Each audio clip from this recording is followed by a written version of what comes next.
5 రోజులుగా దేవీ భాగవతాన్ని ఎలా స్వీకరించాం? విశేషమైనటువంటి తత్వస్వరూపంగా. అమ్మవారి తత్వం యాక్చువల్‌గా అర్థం అవ్వడం అంత తేలికైన విషయం కాదు.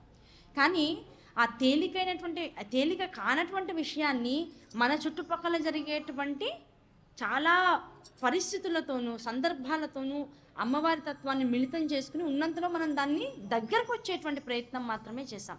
ఆ ప్రయత్నం చేసి ఓకే, అమ్మ అంటే ఏంటి? నిరంతరం మనందరం పట్టుకోవాల్సినటువంటి ఒక రూపం.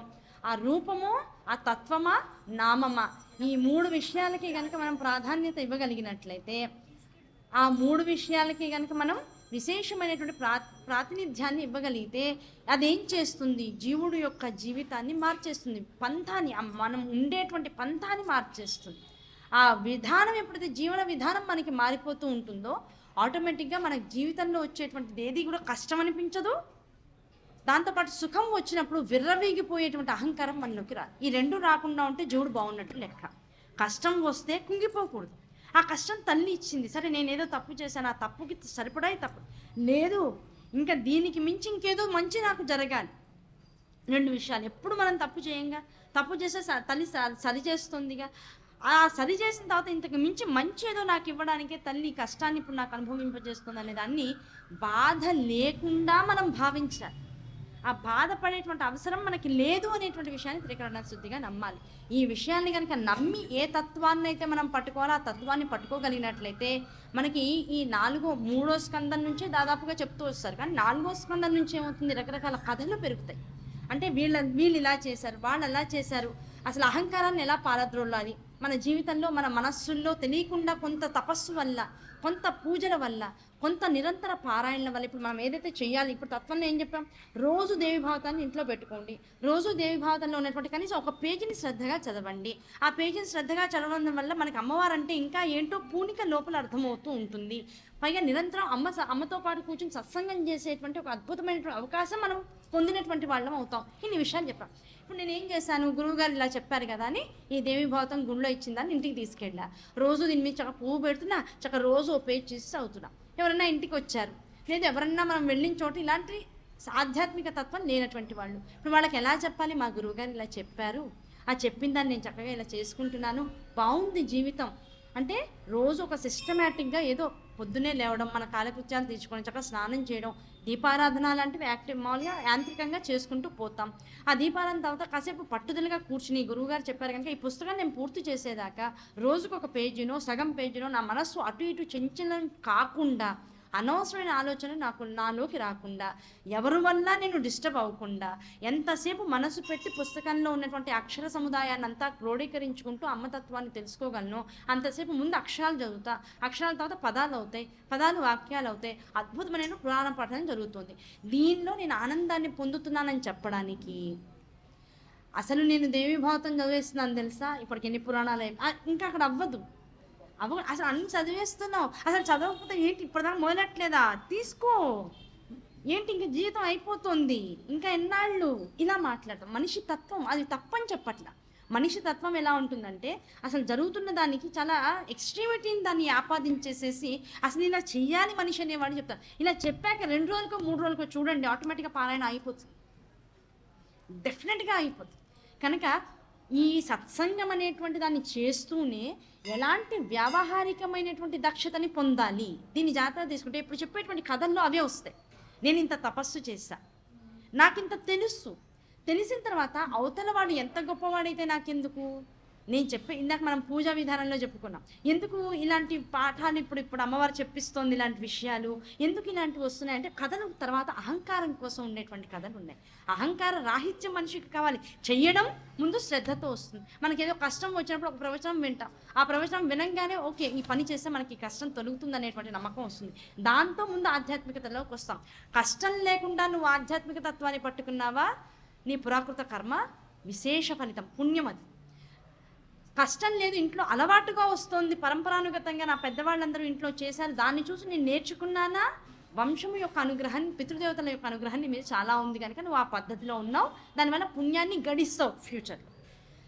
ఏదో ఇలాంటి ప్రవచనాలు విని నాకేది లేకపోయినా సరే ఒక కష్టం వచ్చేటప్పటికల్లా ఒకళ్ళని ఒక సందేహం అడిగి నాకు ఈ కష్టం ఎలా తీరుతుంది అని తెలుసుకుని నేను ఆ తీరిన తర్వాత, కష్టం తీరిన తర్వాత అమ్మవారి పాదాలు నిరంతరంగా పట్టుకున్నాను ఇంకొదలకుండా.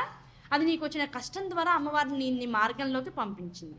ఒక ప్రవచనం విన్న తర్వాత రోజు ఒక పుస్తకం చదవడం అలవాటు చేసుకున్నాను.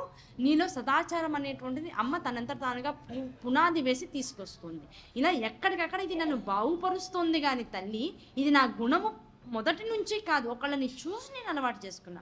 అందుకే ఈ కథల్లో మనకు వచ్చినప్పుడు ఏం చేస్తాను, నారదుల వారు ఏమన్నారు, నువ్వు ఏది అడిగినా కూడా ఇది నా గొప్పతనం కాదే, సమాధానం నా దగ్గర ఉంది, కానీ చెప్పింది ఎవరు నాకు, నా తండ్రి గారు, లేకపోతే ఫలానా విష్ణుమూర్తి గారు నాకు చెప్పారు, లేకపోతే ఇంకెవరో నాకు ఈ విషయాన్ని చెప్పారు. ఆ చెప్పిన దాన్ని నేను నీకు జాగ్రత్తగా గుర్తుంచుకుని యథావిధిగా నేను ఆచరిస్తున్నాను కనుక, ఆచరణ చేస్తున్న వాడికి విషయం అర్థమవుతుంది కనుక అదే విషయాన్ని నీకు చెప్తున్నానయ్యా అని చెప్తున్నాను. అలాగే వ్యాస భగవానుడు ఏమంటున్నాడు, నేను ఇప్పుడు ఇన్ని విషయాలు తెలుసుకుంటున్నా, అసలు ఈ శ్లోకాలన్నీ విశేషంగా నాకు ఇచ్చింది కోట్ల సంఖ్యలో నారదుల వారికి నేను ఎప్పుడు గుణపడి ఉంటా. ఎప్పుడు నారదుల వారికి కనపడినా నేను నమస్కారం చేస్తాను. లేకపోతే అష్టాదశ పురాణాలు రాశాను, వేదాన్ని విభాగం చేశాను, అసలు నా అంతటి వాళ్ళు లేరు, ఉప పురాణాలు రాశాను అని ఒక్క నిమిషం అనుకుంటే ఇప్పుడు అహంకారం ఎక్కడుంది?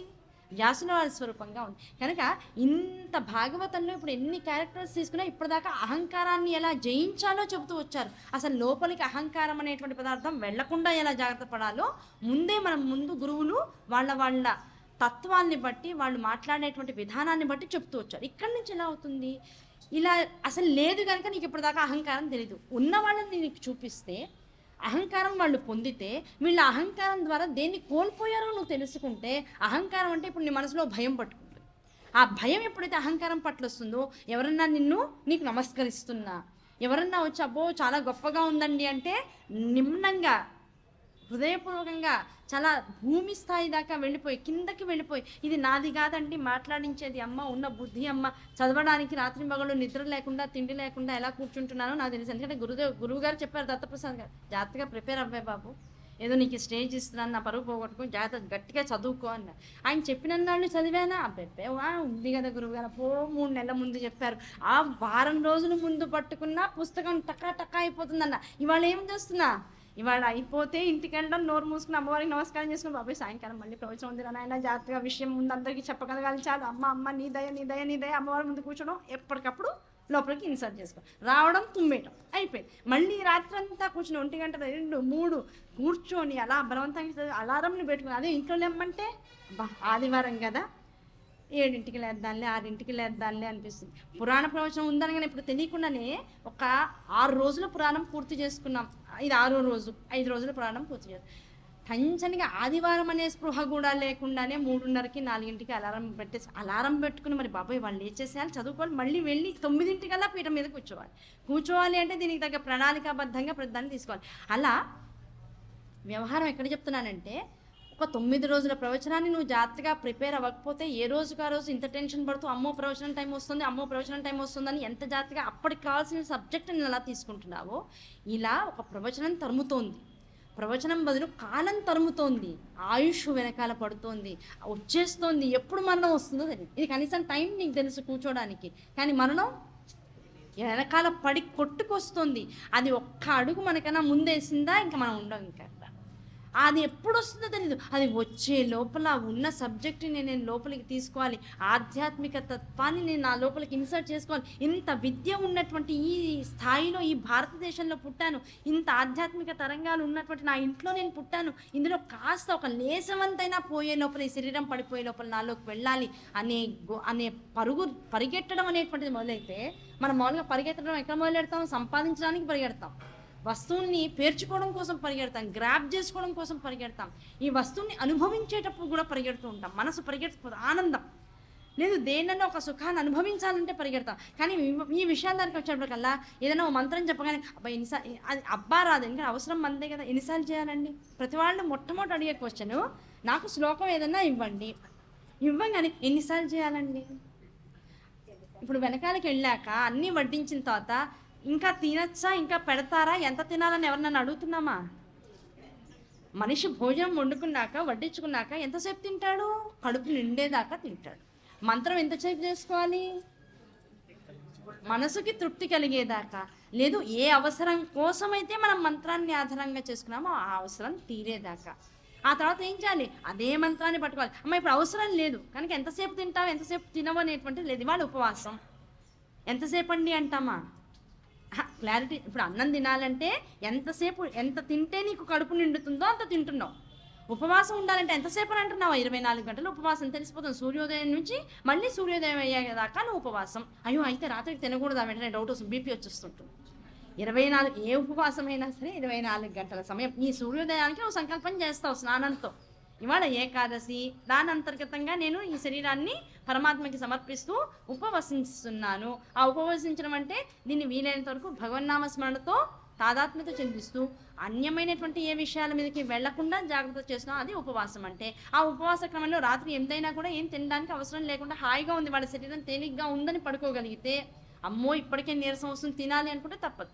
ఆ నీరసాన్ని కూడా జయించగలగాలి. అలా ఉపవాస దీక్ష అంటే ఎగ్జాక్ట్గా మీనింగ్ ఏంటో తెలుసా? ఈ సూర్యోదయ సంకల్పం నుంచి మళ్ళీ సూర్యోదయ సంకల్పం దాకా. ఈ సూర్యోదయం స్నాన సంకల్పం ఏకాదశి వ్రతం అని చేసావు. రెండో రోజు పొద్దున్న లేచాక స్నానం చేసేటప్పుడు ద్వాదశి సంకల్పం అన్నావు. ద్వాదశి పారాయణ చేసేటువంటి సంకల్పం అప్పుడు తీసుకున్నావు. ఆ సంకల్పం మళ్ళీ నీ నోట్లోకి వచ్చేదాకా ఇది ఏకాదశి. ఏకాదశి పరిపూర్ణ ఫలితం రావాలంటే రాత్రికి ఉప్పుడు పిండి తింటే మాత్రం రాదు. అసలు ఏకాదశి రోజు వద్దని చెప్పింది దేన్ని? బియ్యాన్ని. ఆ బియ్యాన్ని భిన్నం చేసి తినచ్చని చాలామంది రూల్ చెప్తూ ఉంటారు. అన్నాన్ని భిన్నం చేయొచ్చు అంటే అన్నంగా తినకూడదు అంటారు. అన్నాన్ని భిన్నం చేసి తినేది ఎక్కడ? యాత్రల్లో. యాత్రల్లో కూడా అన్నాన్ని భిన్నం చేసి తింటే దోషం లేదు. అంటే యాత్రల్లో ఎక్కడ పడితే అక్కడ సంధ్యావందనాది కర్తవ్యాన్ని చేసుకుని శుద్ధంగా కూర్చుని అన్నం పరబ్రహ్మ స్వరూపం అని ఒక విస్తర వేసుకుని తినేటంత అవకాశం రాదు. చేత్తో పట్టుకుని తిన్నా, నుంచుని తిన్నా, ఎక్కడ పడితే అక్కడ కూర్చుని తిన్నా, అన్నం తినేటువంటి పాత్రకి ముందు మనం మర్యాదపూర్వకంగా ఆ ఉపచారాన్ని చేసి ఒక బిందువుని, ఆ బిందు త్రికోణంగా ముందు ఉన్నటువంటి దానికి ఆ నీళ్లు ఔపోసన వేసుకుని తినకపోతే ఆ పళ్ళాన్ని, ఆ స్థలాన్ని, వీటన్నింటిని అవమానించినటువంటి పాపం మనకు వస్తుంది. చేతిలో పట్టుకుని అవన్నీ రూల్స్. అన్నం అనేటువంటి దాన్ని ఒక పద్ధతిలో తినాలి. అదొక యజ్ఞం. అన్నం తినడం ఒక యజ్ఞం. అది నువ్వు సవ్యంగా చేస్తే నీ శరీరం, నీ మనస్సు, నీ బుద్ధి, నీలో ఉన్నటువంటి విషయాలన్నీ కూడా సవ్యంగా ఉంటాయి. ఆ సవ్యంగా తిన్నదాన్ని యాత్రల్లో కానీ బయటికి ఎక్కడికైనా వెళ్ళినప్పుడు కానీ అపసవ్యం అవుతుంది. అది చేయాల్సిన విధానంలో చేసేటువంటి అవకాశాలు మనకు దొరకవు. అందుకని అన్నాన్ని అన్నంగా, అన్నము పప్పు కూర తీసుకెళ్ళి ఎక్కడో నేను తింటానంటే అది తప్పు అవుతుందిరా.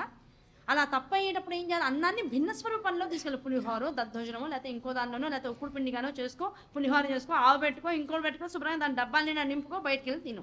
అన్నాన్ని అన్నంగా ఇంట్లో వండుకొని బయటికి తీసుకెళ్ళకు. దాన్ని భిన్న రూపాన్ని, దానికి ఇది రూల్. ఆ అన్నం భిన్నం అనే దాన్ని ఏం చేస్తారు? పర్వాలేదు రాత్రికి వండేసుకోవచ్చు ఉప్పుడు పిండి అనుకున్నారు. అన్నం భిన్నమైన రూపం నూక రూపంలో ఉంటుంది. మరి బియ్యం తింటే మరి ఆ మేదిని స్వరూపం ఏ దాన్నైతే ఆ ఏకాదశి రోజు త్యజించమందో మరి ఆ బియ్యాన్ని తినేస్తున్నావుగా. అయ్యో అయితే మరి ఏం చేయాలండి? ఇప్పుడు ఇన్నాళ్ళు చేసిందంతా పోయిందా? ఇన్నాళ్ళు చేసిన దానికి ఏకాదశి వ్రత ఫలితం రాలా, ఏకభుక్త ఫలితం మాత్రమే వచ్చింది. నిజం. ఏకభుక్తం అంటే ఒక పూట భోజనం చేయడం. ఆ రెండో పూట నువ్వు బియ్యాన్నే తిన్నావు కనుక ఏకభుక్త ఫలితం వచ్చింది. ఆ ఏకభుక్తం ఫలితంలోంచి ఏకాదశి వ్రత ఫలితం రావాలంటే అన్నం తినకుండా వీలైతే కాస్త ఏ గోధుమ నూకో, ఇవన్నీ యాక్చువల్గా అన్నాల కిందకే వస్తాయి. గోధుమ అన్నం అంటాం, అలాగే జొన్న అన్నం అంటాం, లేకపోతేనేమో బియ్యం పిండితో చేసుకునేటువంటి నూక, ఇలా ఏది చేసినా అదే అవుతుంది కనుక అందుకనే ఆ నూక పదార్థాలతో కూడుకున్నవేవి తినకూడదు. అయితే చపాతీలు తినచ్చా? వెంటనే ఆ చపాతీలు చేసుకుని మంచి కూర చేసుకుని తినచ్చా? ఈ చపాతీలు చేసుకుని కూర చేసుకునేకి ఏమవుతుంది? ఇప్పుడు నీరసం వస్తుంది, తినేటప్పటికి ఇంకా నీరసం వచ్చింది. కొంచెం 2-3 సార్లు కుయ్యో మొర్రోలు వస్తాయి. వచ్చేవాడికి ఇంకా ఏకాదశి లేదు, ప్రశాంతంగా పొద్దునే అన్నం వండేసే అలా అయిపోతుంది. అంటే ఒక వ్రతాన్ని ఎలా చేస్తే జీవితం ఒక క్రమశిక్షణలోకి వస్తుందో, ఆ క్రమశిక్షణ పద్ధతిలోకి శరీరాన్ని తీసుకురావాలి అంటే కొంత దానికి శిక్ష అవసరం. ఎక్కడ ఆపాలో తెలుసుకోవాలి. ఆ ఎక్కడ ఆపాలో మొత్తం 30 రోజుల నెలలో 2 తిథులు, 2 రోజులు, 15 రోజులకు ఒకసారి, 15 రోజులకు ఒకసారి, ఆ 2 తిథుల్లో నువ్వు మొత్తం శరీరాన్ని కాసేపు అలా ఎంటీగా ఉంచగలిగితే నువ్వు యాక్టివ్ అవుతావు. లోపల మొత్తం సిస్టమ్ అంతా బాగుపడుతుంది. ఇంకా ఆ పూట సిస్టమ్ అంతా బాగుపడాలంటే షట్ డౌన్ అంటే షట్ డౌనే. ఇవాళ ఆదివారం అండి ఆఫీస్ మూసేస్తున్నామంటే సాయంకాలం తెరుస్తారా? మరి పొద్దునంతా ఉపవాసం నాకు సాయంకాలం ఎందుకు మళ్ళీ నోరు తెరవడం? లాజికల్లీ స్పీకింగ్ ఇప్పుడు మనం చేసేది ఏకాదశి వ్రతం కాదు. ఆ ఏకాదశి వ్రతం అయితే ఇంత ఏమీ తినకుండా ఎంటీ స్టమక్తో కూడా ఉపవాసం మంచిది కాదు అంటారు కదండి. మనకు బోల్డ్ ఈ విషయాలు చాలా బాగా తెలుసు. మరి అసలు వెంటనే పక్కనే ఉంటుంది సమాధానం. అసలు ఏకాదశి కానీ ఏ ఉపవాసం కానీ మొత్తం ఎంటిగా చేయకూడదుండి. ఏదో ఒకటి నోట్లో వేసుకోవాలట. అలా నోట్లో వేసుకోవాలి అంటే ఒక భగవన్నామస్మరణని నోట్లో వేసుకో. అదే వాసుదేవ. వాసుదేవ నామాన్ని నిరంతరం అనుకుంటుండు. ఏకాదశి రోజు ఏ నామాన్ని పట్టుకోవాలంటే ఏ గురువు ఉన్నా ఏ గురువు లేకపోయినా చక్కగా నిరంతరం అనుకోగలిగే నామం వాసుదేవ నామం. ఇలా ప్రతిదాన్ని ఎలా చేయాలో అలా చేయకుండా దానిలో ఇంకో కొత్త ఒరవడిని తీసుకొచ్చి దాంతో మనం కంఫర్టబుల్గా ఉండగలిగే స్థితిని మనం పొందుతున్నాం. ఏకాదశి వ్రతం అయితే ఎందుకు చేస్తాం, ఎందుకు ఆ రోజున అన్నం మానేస్తాం, ఎందుకు తినకూడదు? జన్మలుగా ఎన్ని జన్మలు ఇప్పటిదాకా మనిషి జన్మలు వచ్చాయో మనకు తెలియదు. ఆ మనిషి జన్మలు వచ్చాక అన్నాన్ని చక్కగా వండుకుని తినగలిగేటువంటి అర్హత ఎన్ని జన్మల నుంచి మనకు వచ్చిందో మనకు తెలియదు. అలా తినేటప్పుడు ఎన్ని మెతుకులు కింద పడేసామో, ఎన్ని మెతుకుల్ని అన్నానికి అంటుకుపోతే తోమేసి నీళ్ళల్లో వదిలేసాము, ఇంట్లో మిగిలిపోతే పిల్లలు అన్నాన్ని వదిలేస్తే సగం సగం తిని ఆ కాసని మోరిల్లోకి వదిలేసాము, చెత్తకుండిలో పడేసాము, బయట కుక్కలు తింటాయిలే అని రోడ్డు మీద పడేసాము. ఇదంతా అన్నదోషాలేగా. ఏ అన్నం అయితే నీకు శరీరాన్ని బాగు చేయడం కోసం ఇంత కష్టపడి 6 నెలల పాటు కష్టపడేది, కానీ అన్నం బియ్యపు గింజ బయటికి రాదు. అంత కష్టపడి ఒక కర్షకుడు దాన్ని అంత కష్టపడి సంపాదిస్తుంటే దాన్ని కొనుక్కుని ఇంటికి తెచ్చుకున్న అహంకారంతో నువ్వేం చేసావు? అహంకారం ఆ మాట వచ్చింది కనుక చెప్తున్నా, ఇదంతా బేసిక్ అనమాట. ఏ అహంకారం అయితే నీలోకి వచ్చిందో అహంకారంతో ఏం చేస్తున్నావు? 2 మెతుకులు 3 మెతుకులు 10 మెతుకులు 20 మెతుకులు గరిటకున్నా మానేస్తున్నావు, గిన్నె కంటుకున్నా మానేస్తున్నావు. అదే లేనివాడు ఏం చేస్తావు? కాస్త నీళ్లు పోసి చక్క మెతుకులన్నీ ఒక చోటుకి తీసి మజ్జిగనంలో ముందు ఆ నీళ్ళతో పాటు అన్నం పెట్టుకుని పైనుంచి కాస్త పెరిగేసుకుంటే మజ్జిగనం అయిపోతుంది అది ఆటోమేటిక్గా. అంత జాగ్రత్తగా ఉండేవాళ్ళ ఇంటి నుంచి వచ్చి ఇప్పుడు మనం ఏం చేస్తున్నాం? ఆ ఫోన్లో పడేసే ఇప్పుడు ఊరికి గీకకు. ఇంట్లో కొంతమంది మగవాళ్ళకి గీకితే విసుగ్గా అనిపిస్తుంది. ఏమిటా గీకడం అంటారు. గీకడం కాదు, శుభ్రం చేయడం. ఏ మెతుకు అవసరంగా అనవసరంగా బయటికి వెళ్లకుండా చూసుకోవడం. అది మనకు తెలియక ఏం చేస్తాం? గరిటతో గీకుతాం. అదే నీళ్లు పోసి గీకితే నిమిషంలో వచ్చేస్తుంది. దాన్ని గీకక్కర్లా, చేత్తో ఇలా అంటే వచ్చేస్తుంది. ఇన్ని పద్ధతులు ఉంచుకుని ఎన్ని జన్మల్లో ఎన్ని మెతుకుల మీద మన పేరు రాసున్నా సరే దాన్ని కాదని అవతల పడేసేసావు. కలుపుకుని పదార్థాన్ని కలుపుకుని కూడా దాన్ని వ్యర్థం చేసావు. ఎంత బియ్యము పండించిన తర్వాత బస్తాలకు ఎత్తుతుంటే మళ్ళీ మురికుంపల్లో పడిపోయి వేస్ట్ అయిపోయినాయో ఇలాంటి విషయాలు. బయట నుంచి తీసుకొస్తుంటే మన మూటలోకి వచ్చిన బియ్యం ఎన్ని గింజలు బయటపడిపోయినాయో ఇన్నింటికి నువ్వు బాధ్యత వహించడమే ఏకాదశి వ్రతాన్ని చేయడం. నువ్వు వదిలేసిన దానికి ఒక న్యాయం జరగాలిగా. ఆ న్యాయం ఎలా ఇస్తావు? ఏకాదశి వ్రతం చేసి ఆ ఒక్క పూట నువ్వు బియ్యాన్ని, అంటే ఏ బియ్యం అయితే వేస్ట్ చేసే అన్నం అయితే వండుకుని అవతల పడేస్తే ఏదో ఒక జన్మలో నాకు అన్నం లేనటువంటి స్థితి అనుభవించేటువంటి దారిద్ర్యం వస్తుంది. ఆ దారిద్ర్యాన్ని ఒక జన్మకంతా ఉంచుకుని నేను అనుభవించాలా? నెలకు ఒకసారి 2 సార్లు ఒక పక్షానికి ఒకసారి ఏకాదశి వ్రతాన్ని చేసి ఆ దోషమంతా ఏకాదశి రోజున శుభ్రంగా నోరు మూసేసుకుని లోపలికి శరీరంలోకి ఎలాంటి అన్న పదార్థాన్ని పంపించకుండా అదంతా సేవ్ చేసేసి పక్కన పెట్టాలి. ఇప్పుడు ఇల్లు కట్టుకుంటాం, ఏమనుకుంటాం? ఇల్లు కడుతున్నాం కనుక నెలకింత ఈఎంఐ వెళ్తుంది కనుక ఫలానా ఖర్చులన్నీ తగ్గించేసాయి, మనం ఈ పనులన్నీ చేయొద్దు, ఫలానా చోట ఇంకా ఎక్కువ కష్టపడతాను, ఇంకో రూపాయి ఎక్కువ వస్తుంది. ఇవన్నీ మనం రూల్స్ అండ్ రెగ్యులేషన్స్ పెట్టుకుంటాం. అలాగే ఈ బియ్యం ఇంత చోట ఖర్చు అయిపోయింది, ఓ పెళ్లి చేసాం, ఓ ఇల్లు కట్టుకున్నాం. పెళ్లి చేసిన వాడు ఇల్లు కట్టినవాడు ఏం చెప్తారు పెద్దవాళ్ళు? ఒక రూలు, సంవత్సరం పాటు ఇల్లు కట్టినవాడు 3 ఏళ్ల పాటు పచ్చడి మెతుకులు తిన్నాడు. నీకు ఎంతన్నా ఉండని వెనకాల ఆ పచ్చడి మెతుకులు తింటే నువ్వు ఎంతైతే ఇంటి కోసం కష్టపడ్డావో ఆ డబ్బు నీకు వెనకాల మళ్ళీ సేవ్ అవుతుంది. కూరలు అవి కొనకుండా జాగ్రత్తగా వెనకాల చేసుకో. పెళ్లి చేసావు, 3 ఏళ్ల పాటు విహారయాత్రలకు వెళ్ళకూడదు, ఇంట్లో ఉండి ప్రశాంతంగా ఉన్నదాన్ని జాగ్రత్త చేసుకుంటూ ఉండాలి. ఇలా చేస్తేనే గృహస్థాశ్రమ ధర్మంలో డబ్బు కోసం వెతుక్కోకుండా నీకు అన్నీ సమకూరుతూ ఉంటాయి. మధ్యతరగతి వాళ్ళు కానీ, కొంత మధ్యతరగతి పైన ఉన్నటువంటి వాళ్ళు కానీ ఏదైనా ఒక వ్యవహారం ఒక శుభకార్యం చేశారంటే ఇంత ప్లానింగ్ చేసుకునేవాళ్ళు. మరి జన్మ తర్వాత జన్మ ఒక జన్మ తర్వాత ఇన్ని రకాలు చేస్తూ అందులో ఎన్ని రకాల వస్తువుల్ని అనుభవంలోకి తెచ్చుకునేటువంటి సమయంలో వృధా చేసేసాము. ఆ వృధాలన్నీ ఇప్పుడు అమ్మవారు ఏం చేస్తుంది? ఇది వృధా చేశాడు, ఓ జన్మంతా ఇగో ఇది వృధా చేసిందంతా ఎంటీ సీసా ఓ జన్మ పెడుతుంది. ఆ చేయగా ఇంతతో మొదలైన ఎంటీ సీసా ఇంత గిన్నె ముందు పెట్టింది, ఈ జన్మలో ఇంత వేస్ట్ చేశాడు. నెక్స్ట్ జన్మ సీసా అయింది, తర్వాత ఒక గంగాళం అయింది, ఇంకో జన్మకి ఇంకో పెద్ద రూమ్ అంతా ఎంటీగా ఉంచేసింది ఆవిడ. ఉంచేసి ఇప్పుడు ఏముంటుంది? ఒక జన్మ వీడికి ఇచ్చేసేయండి, వీడు మొత్తం కటిక దరిద్రుడుగా ఉంటాడు వీడు. ఒక జన్మంతా ఈ సీసా మొత్తం రూమ్లో ఉన్నటువంటి ఎంటీనెస్ అంతా ఖాళీ అవ్వాలంటే కటిక దరిద్రం రావాలి. ఇప్పుడు వీడిని పెట్టేసేయండి రావు జన్మంతా. ఒక జన్మంతా తిండి లేకుండా ఉండడం మంచిదా? పక్షానికి ఒక రోజు ఉపవాసం ఉండి ఆ దోషాన్నంతటిని తీసేసుకోవడం మంచిదా? దాన్ని ఏదో అంటారు, గోరుతో పోయేదాన్ని గొడ్డలు పెట్టు దాకా తెచ్చుకోవడం. మళ్ళీ ఆ జన్మ వచ్చాకేమంటాం? ఏం పాపం చేశానో ఎంత చేశానో ఆ తల్లి నాకు ఏమీ ఇవ్వట్లేదు, నా చుట్టుపక్కల ఉన్న వాళ్ళందరూ బాగుంటున్నారు, నా కర్మ ఇలా చచ్చిందంట. ఆ కర్మ ఎక్కడి నుంచి వచ్చింది? నువ్వు పడేసిన దానివల్లే వచ్చింది. అది అప్పటికప్పుడు చేసేసుకోవే బాబు. ఏ తిథులు వారాలు నక్షత్రాలు అయితే నీకు ఇచ్చారో ఆ నక్షత్రాంతర్గతంగా, వారాంతర్గతంగా, ఆ మాసాంతర్గతంగా, ఆ తిథి అంతర్గతంగా ఉన్నటువంటి నియమాన్ని పాటించి ఉపవాసం చేయాలి అన్నప్పుడు చేసేసేయి. ఏం ప్రాణం ఏం పోదుగా? నిజం చెప్పండి, ఉపవాసం చేస్తే ప్రాణం పోతుందా? పోదు, ఏమీ పోదు. నిజంగా 10 రోజుల పాటు తినకపోవడం ఏం కాదు, ఏం కాదు, పక్కా ఏం కాదు. హాయిగా ఉంటాం, దృఢంగా ఉంటాం, ప్రశాంతంగా ఉంటాం. మన ఫీలింగ్, అమ్మో ఇది కళ్ళు తిరిగినాయి, ఇప్పుడు ఏదో అయిపోయింది, ఇలా కింద పడిపోతానేమో, ఇప్పుడు ఏదో అయిపోతుందేమో నాకు అనే ఫీలింగ్ మనమే ఆపాదించుకుంటూ ఉంటాం. పైగా ఏకాదశి రోజు పొద్దున్నే గుర్తొస్తాయి దోశలు గారెలు. ఏకాదశి రోజే గుర్తొస్తాయి, ఆ రోజే వస్తుంది తిండికి వల్ల. అబ్బా ఇవాళ వంకాయని, అయ్యో ఇవాళ వంకాయ అన్నం పచ్చిమిరపకాయ పెట్టి కూర వండుదాం అనుకున్నాను ఇంకా దాని మీదే ఆగిపోతుంది. ఏకాదశి అంతా వంకాయ దగ్గరే ఆగిపోతుంది. అక్కడ అంటే మనసు మాయ అనేటువంటిది, ఇది ఏదో సరదాగా నవ్వుకోవడానికి బాగుంటుంది, కానీ దాని వెనకాల రహస్యం వైపుకి వెళ్తే ఆ మాయ మోహిని ఏం చేస్తుందో తెలుసా? ద్వాదశి నాడు పడుకుంటే ఏకాదశి వ్రతాన్ని తీసేసుకుంటానంటుంది. అసలు ఏకాదశి వ్రతం రోజు నువ్వు వ్రత సంకల్పం చేసే మునిపే నీ మనసులోకి ఆహారాన్ని తీసుకొస్తుంది.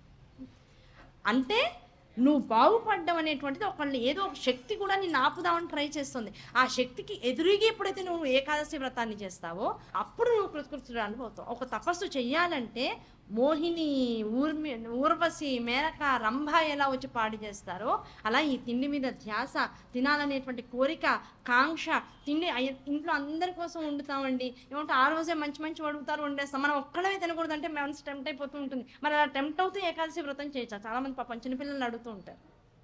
కొత్తగా పెళ్ళి అవుతుంది, ఇద్దరు చిన్నపిల్లలు, వాళ్ళు ఆ రోజే ఏదో అడుగుతుంటారు, పకోడీలు చేయమ్మా లేకపోతే ఇంకోటి చేయమంటారు. వాళ్ళకి చేసి వీళ్ళు నోరు మూసుకోవడం చాలా కష్టం. పిల్లలు తీసుకొచ్చమ్మా నువ్వు తినట్లేదని నోట్లో పెడతారు.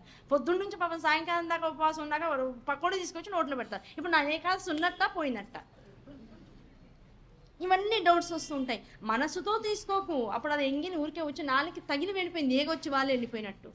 నువ్వు దాన్ని మనసులోకి తీసుకుంటే మాత్రం అయిపోయింది. అవునా కదా? తినట్లేదనే బాధ వస్తే అయిపోయింది. ఇలా వ్రతాన్ని ఎలా స్వీకరించాలి అంటే ఈ పద్ధతిలో. ఒక వ్రతాన్ని మొదలెట్టాము అంటే దాన్ని ఆపడానికి ఒక శక్తి బలీయంగా మనమే పనిచేస్తుంది అంటే ఈ వ్రతం చాలా గొప్పది అని అర్థం. ఏ వ్రతం అయితే గొప్పదో అది మనని చేయనీయకుండా ఉండడానికి కావాల్సినటువంటి ప్రకృతి తన పని తను చేసుకుంటూ పోతుంది. చేసుకుంటున్నప్పుడు అప్పుడు దానికి వ్యతిరేకత, నేను చేసి తీరాల్సిందే అని మనం గట్టిగా ఒక నిర్ణయాన్ని తీసుకుంటే దాని ద్వారా ఒక తపస్సు చేసినటువంటి వాడు ముని స్థాయి నుంచి మహర్షి స్థాయికి ఎలా ఎదుగుతాడో అలా ఈ మనిషి మనీషి స్థాయికి ఎదుగుతాడు. మార్పు రావాలిగా. ఆ మార్పు కోసం ఏకాదశి వ్రతం. ఇలా ఒక ఏకాదశి వ్రతం చేయాలంటే ఇన్ని రకాల అమెండ్మెంట్స్ పెట్టుకుని సాయంకాలం ఎప్పుడవుతుందో ఆ తినే పద్ధతి ఒకటైతే పర్వాలేదు, అసలు ఏమీ తినకుండా చేయకూడదు అనే పద్ధతి ఒకటైతే, అసలు ఎలా చేయాలో ఏకాదశి వ్రతం తెలియకుండా ఒక పద్ధతి అయితే, అసలు ఏకాదశి తిథిని కూడా చదవకుండా అంటే వాళ్ళు సంకల్పం చెప్పి అసలు ఇంట్లో పూజ చేయలేదరా, ఊరికే దీపం వెలిగించేసి వదిలేస్తాం. దాంతో తిథి కావాలని సంకల్పం చెప్పాలంటే కదా నువ్వు క్యాలెండర్ దగ్గరికి వెళ్ళి వాళ్ళ తిథి ఏంటని చూస్తావు. ఇవాళ తిథి చెప్తే కదా రేపు ఏం తిథి వస్తుందో నీకు అర్థం అవ్వడానికి. ఇవన్నీ అర్థం అవ్వాలంటే నిత్యం సంకల్ప పూజ చేయాలి. అంటే అహంకారం పోవాలంటే ఒక దాని మీద మనం ఎప్పుడూ కాలం మీద డిపెండ్ అవుతూ ఉండాలి. ఆ కాలం మీద డిపెండ్ అవ్వడమే మనం చేసేటువంటి తిథివార నక్షత్రాలతో చదువుకునేటువంటి సంకల్పం. ఆ సంకల్పం చదివావు అంటే అర్థం ఏమిటి? ఆ సంకల్పం నిన్ను సంకల్ప ధారణ చేసినటువంటి వాళ్ళని ఏమంటాం? వీళ్ళు దీక్షలో ఉన్నారు అంటాం. ఒక కంకణం కట్టుకుని మేము కంకణం పెళ్లి చేస్తున్నామంటే కంకణం కడతారు, అవునా కదా? పిల్లవాడు కొడుకు చేస్తున్నామంటే ఒక కంకణం కడతారు. గుళ్ళోకి వెళ్ళి స్వామి నాకు ఏదైనా మంచి జరిగేలా చేయండి అంటే బ్రహ్మగారు తీసుకొచ్చి ఒక 5 రూపాయలు చేతిలో పెడితే కంకణం కడతారు. ఎందుకు? ఆ కంకణం నిన్ను దీక్షలో ఉంచుతుంది, నిన్ను రక్షణగా ఉంచుతుంది. కనుక ఒక కంకణం సంకల్పం చేసావు అంటే ఆ సంకల్పం నిన్ను రక్షిస్తూ ఉంటుందని అర్థం. ఆ రక్షణ వ్యవహారం నుంచి ఇంకో సంకల్పం వచ్చి నేను బాధ పెడుతుంది, నేను అందులోంచి బయటికి లాగుతోంది అంటే ఈ కంకణం చాలా గొప్పదని అర్థం, ఈ సంకల్పం చాలా గొప్పదని అర్థం. కనుక ఏ విషయం చేసినా గొప్పదనే భావంతో చేయాలి తప్ప ఆ గొప్పదనే భావన ఏ పనికైతే ఉందో ఆ పని చేస్తూ మనం అంత గొప్పతనాన్ని మనకు ఆపాదించుకోకూడదు. అది అహంకారం. అంటే అహంకారానికి కరెక్ట్ ఇది ఏంటంటే సూత్రము, ఏ పని నువ్వు చేస్తున్నావో అది గొప్పది, అందుకే దాన్ని నువ్వు చేస్తున్నావు. ఒక ఆచరణాత్మకమైనటువంటి పద్ధతిలో చేస్తున్నావు.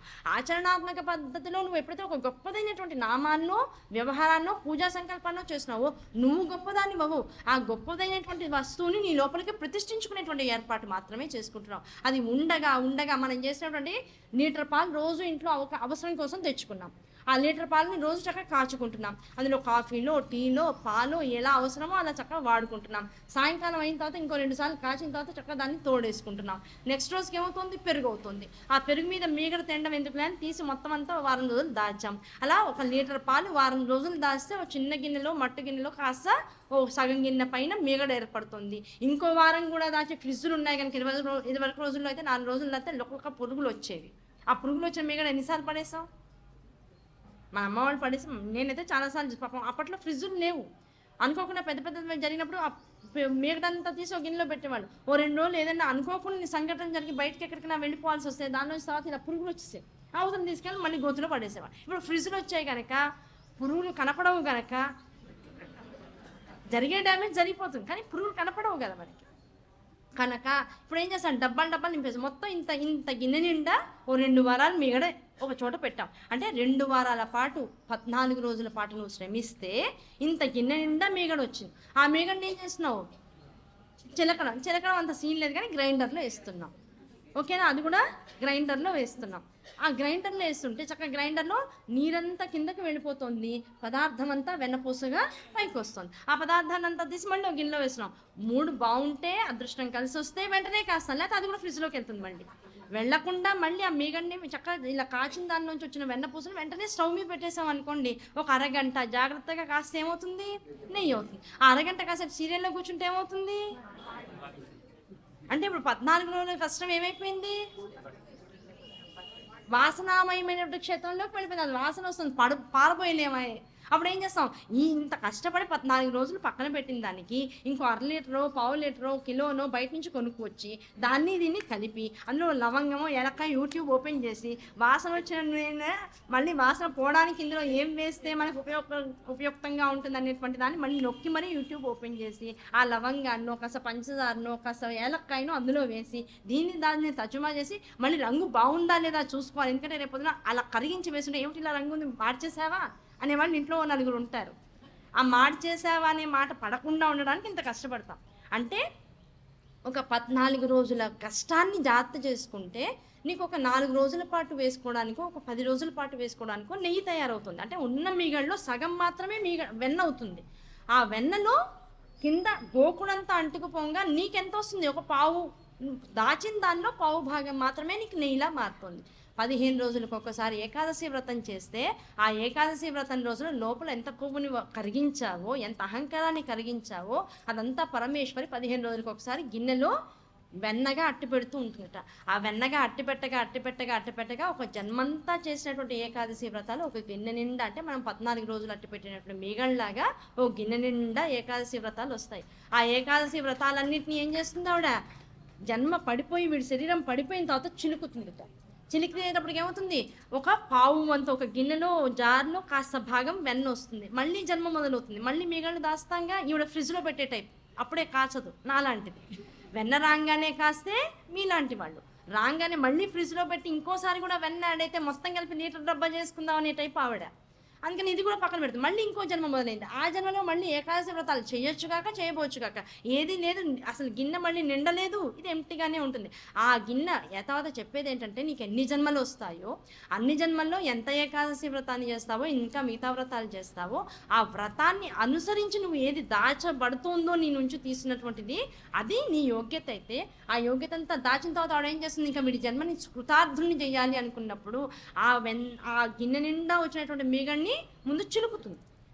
అంటే ఒక జన్మలో ఇన్ని వ్రతాలు చేసిన తర్వాత ఒక జన్మంతా కష్టాలు ఉంటాయి, చిలకడం మదనం. ఇదంతా నువ్వు దాచిపెట్టుకుందేగా, అది ప్రారబ్ధమో ఆగామియో సంచితమో నువ్వు చేసినటువంటి ఏ వాసనామయమైనటువంటి మనస్సుతో చేసినటువంటి క్షేత్రమో చిలుకుతుంది. ఆ జన్మంతా అబ్బాయి ఎంత వీళ్ళు ఆధ్యాత్మిక పనులండి, ఎంతో అమ్మవారిని పట్టుకున్నారు, కానీ ఏమిటో వాళ్ళ జీవితం అంతా కష్టాలని అనుకుంటూ ఉంటాం. అది వాడికి ఆధ్యాత్మిక జీవితంలో ఉన్నటువంటి వాడికైతే కష్టంగా అనిపించదు, ఇదంతా అనుగ్రహమే అనుకుని వాడు మౌనంగా అనుభవించేస్తుంటాడు. చూసే వాళ్ళకి మాత్రం అది పెద్ద కష్టాలుగా అనిపిస్తూ ఉంటాయి. చిలుకుతోంది అమ్మ, అర్థం అది.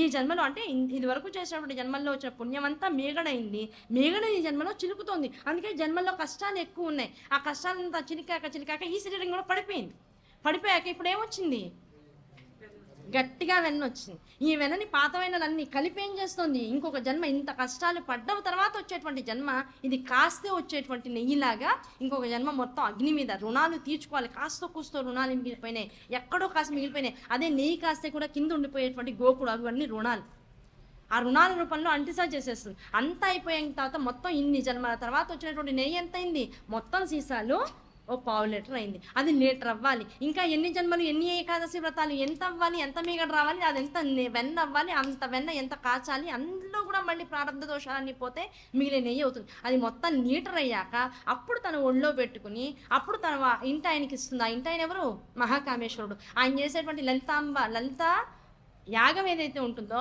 అందులో అప్పుడు ఈ నెయ్యి అంతా ఇచ్చి బాబు దీన్ని హవిస్సుగా వేయమని చెప్తుంది. ఆ హవిస్సుగా వేయడమే తిరోధానం తర్వాత వచ్చేటువంటి అనుగ్రహం. సృష్టి స్థితి లయ తిరోధాన అనుగ్రహాలు, పంచకృత్య పరాయణ అని అమ్మవారికి నామం. ఆ పంచకృత్యాలు సృష్టి స్థితి లయ అనేటువంటివి ఎప్పుడూ జరుగుతూ ఉంటాయి. ఈ సృష్టి స్థితి లయంలోంచి వచ్చేటువంటి పదార్థాన్నంతా ఈ తిరోధానం చేయిస్తూ చేయిస్తూ చేయిస్తూ అమ్మ సీసాల్లో అట్టి పెడుతుంది.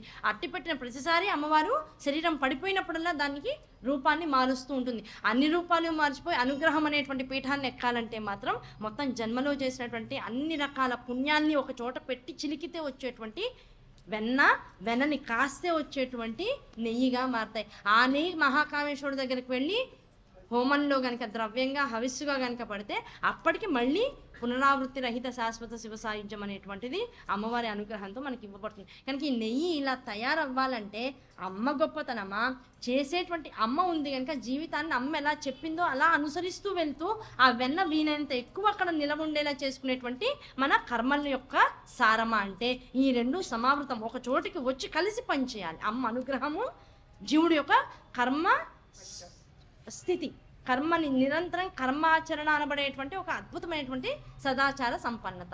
ఈ కర్మని చేస్తూ ఎవడైతే జీవితాంతం ఏది కష్టము సుఖము అనుకోకుండా జీవితాంతం చేస్తాడో ఆ చేసినటువంటి వాడికి కర్మ ఫలితం అంతా ఏ జన్మ కాజన్మ అనుభవించేస్తూ పోస్తే ఎంటీ అయిపోతుంది. నాకు మీగడంటే ఇష్టం అని పిల్లవాడు అడిగితే, లేకపోతే ఆడపిల్ల చక్కగా మీగడలో చక్కగా శనగపిండేసి ఒళ్ళంతా రుద్దేసి అయిపోతుంది అనుకుంటే ఇది తగ్గిపోతూ ఉంటుంది.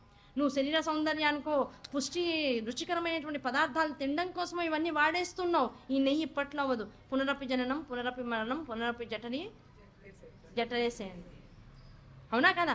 దాచుకోవడం ఎక్కడ దాచుకో? నువ్వు ఇంట్లో దాచుకుని ఇక్కడ దాపుడుదంతా దాగిచ్చేస్తున్నావు. నువ్వు ఇంట్లో దాచుకోకు, ఇక్కడ దాపుడు పెరుగుతూ ఉంటుంది. ఇది దాపరికం పెరిగిందా అమ్మవారికి చిట్ట చివరికి హోమద్రవ్యంగా మొత్తం లీటర్ల నెయ్యి మన నుంచి వచ్చినటువంటి కర్మసారాన్నంతా తీసుకుని కర్మరాహిత్యానికి కావాల్సినటువంటి అవకాశం అమ్మవారు మనకి ఇస్తూ ఉంటుంది. కనుక ఏ కార్యక్రమం చేసినా మనం ఎలా ఫీల్ అవుతాం? ఒక వ్రతం చేయగానే అమ్మ ఇందా చెప్పినట్లుగా నేనేం చేసినా సరే అదంతా నీ పాదాల దగ్గర వదిలేస్తున్నాను, కథలోపమైన వ్రతలోపం కాకుండా చూడు, భక్తి తప్పినా ఫలం తప్పకుండా చూడని మనం ఎలా చెప్తామో అలా ప్రతి వ్రతానికి అమ్మవారికి రాత్రి పడుకునేటప్పుడు చెప్పాలి. అమ్మ 24 గంటల వ్రతం అని తెలుసుకున్నా, శ్రద్ధగా చేశా, ఆ ఫలితాన్ని నువ్వే ఉంచేసుకో, ఆ ఫలితాన్ని నువ్వు ఉంచుకో, ఈ ఫలితం కూడా నాకు ఇవ్వకు అని చెప్పడం అంతమైంది. ఆ ఫలితం అంతా కలిపితేనే చిట్ట చివరికి నీ దగ్గరికి మణిద్వీపంలోకి వచ్చేటువంటి అవకాశం నువ్వు నాకు ఇస్తావు. కనుక ఫలితం కూడా నాకు వద్దు, అది సుఖాల రూపంలో అనుభవింపజేయకు. సుఖం వస్తుందంటే పుణ్యం ఖర్చు అయిపోతుందని అర్థం. పుణ్యం ఖర్చు అయ్యేంత సుఖం అసలు నాకు వద్దు. ఆ పుణ్యం అంతా నీ దగ్గర అట్టి పెట్టుకో, ఏది వస్తే అది నీ అనుగ్రహం అని నేను వాడేసుకుంటూ ఉంటా. ఇప్పుడు కష్టం వచ్చిన ప్రతిసారి ఈ భావన వచ్చింది అనుకోండి, ఇప్పుడు కష్టమా, అమ్మవారు దాస్తుంది, నేను మాత్రం మాత్రం చేస్తూ పోతాను, నా మంచిలో ఎంతమందికి నేను సహాయకారిగా ఉంటూ పోతాను, ఈ కష్టమే నాకు బాగుంది. సుఖం వాడడంలోకి వచ్చిందా మేగడ అయిపోతుంది. మేగడ ఇప్పుడు దాచుకోవడం తెలుసుకోవాలి. సారం ఏమిటి? 14 రోజుల జీవితం, 5వ రోజు మేగడిని వెన్న చేసుకోవడం ఏకాదశి. ఆ రోజు చిలకబడ్డమే ఉంటుంది, అంతే, ఇంకేం ఉండదు. మనసుని మధించేస్తూ ఉంటుంది అమ్మవారు. అది దాచుకున్నావా మళ్ళీ 14 రోజుల పాటు శ్రమ. అది అయిన తర్వాత మళ్ళీ ఏకాదశి రోజు చిలకడం. ప్రతి ఏకాదశి చిలక ఏకాదశను, మౌన ఏకాదశను, ఇంకో ఏకాదశను ఎందుకు వస్తుంది జీవితంలో అంటే ఒక్కో ఏకాదశికి ఒక్కో పేరు పెట్టారు. అంటే ఆ రకంగా నీ జీవితం మెట్టెక్కుతూ ఉంటుంది. ఆ మెట్టెక్కిన ప్రతిసారి దానికి ఒక పేరు పెడతారు. పుత్రదా ఏకాదశి అంటాడు, అవునా? లేదు నిర్జల ఏకాదశి అంటారు. అంటే ఆ రోజు ఆ రకంగా నువ్వు ఉండాలి అని అర్థం. అలా చేస్తూ ఉంటే ఇక్కడ వ్యవహారం పెరుగుతూ ఉంటుంది అని అర్థం. ఒక ఏకాదశి వ్రతానికి 15 రోజులకు ఒకసారి వచ్చినటువంటి వ్రతానికే ఇంత స్థితి ఉంటే నేను నిరంతరం నా జీవితాన్ని ఒక వ్రతంగా మార్చుకుంటే ఇప్పుడు నాకు ఎంత మిగడ వస్తుంది అక్కడ? అలా అవన్నీ ఎలాంటివంటే ఇంట్లో ఇవాళ ఫంక్షన్ ఉంది, 1 లీటర్ తెచ్చే మీగడకి 20 లీటర్ల పాలు తీసుకొచ్చాను. ఇప్పుడు మీగడ ఎంత వస్తుంది? పెరిగి ఎంత అవుతుంది? అంతకన్నా ఎక్కువ. ఆ మీగడంతా పెరుగు చేస్తే నెయ్యి చేస్తే ఎంత వస్తుంది? 4 రోజుల పాటు మళ్ళీ మనం బయట కొనుక్కోకుండా వస్తుంది. అంటే ఒక జన్మంతా సంపదలతో తూగేటువంటి అవకాశం వస్తుంది. సంపదలు ఉన్న వాళ్ళు ఎలా ఆలోచించాలి? ఒక జన్మంతా మీగడ తినకుండా దాచేశాను, దాచినందుకు ఇప్పుడు ఈ సుఖాలు వస్తున్నాయి. ఈ సుఖాలు అనుభవిస్తూ అహంకారంతో అనుభవించానా మళ్ళీ మీగడ వెనకాల వేసుకోవాల్సిన సమయం వచ్చేస్తుంది. కనుక మీగడ వెనకాల వేసుకోవడం కాదు, ఇది ఎప్పటికీ నన్ను రక్షిస్తూ ఉండాలి. ఎప్పుడు వెనకాల దాన్ని ఏమంటాం మనం, ఏదన్నా విపత్తు వచ్చినప్పుడు విపత్తు నివారణార్థం కొంత ద్రవ్యాన్ని గవర్నమెంట్ ఎలా పక్కన పెట్టుకుంటుందో మనిషి కూడా కుటుంబాన్ని సంరక్షించుకోవడం కోసం, కొంత ఆపదల నుంచి బయటికి రావడం కోసం అట్టి పెట్టుకుంటాం. అందుకని సుఖాన్ని ఎప్పుడు కూడా అమ్మ నుంచి అడగకూడదు, గుర్తుపెట్టుకోండి. సుఖాన్ని అడిగామా మన పాత్రలోంచి దాచుకుందంతా తీసేస్తుంది ఆవిడ.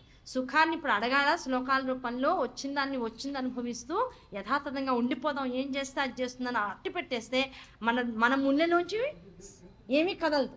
ఆవిడ ఏమన్నా ఇవ్వదలుచుకుంటే మనం చేసిన దానికి ఫలితాన్ని అక్కడికక్కడ మనకి ఇచ్చేస్తుంది. ఇది కావాలి అన్నామా మంది ఖాళీ అయిపోతూ ఉంటుంది, నువ్వు అడిగావా ఖాళీ అవుతుంది.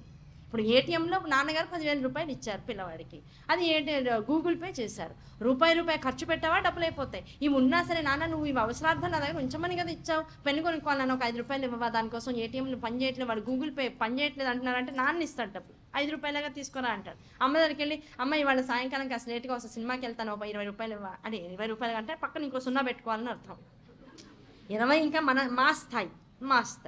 ఈ 20 రూపాయలు ఇస్తామంటే అమ్మ ఇచ్చేస్తుంది. ఇక్కడేమో 10,000 అలాగే ఉంటుంది.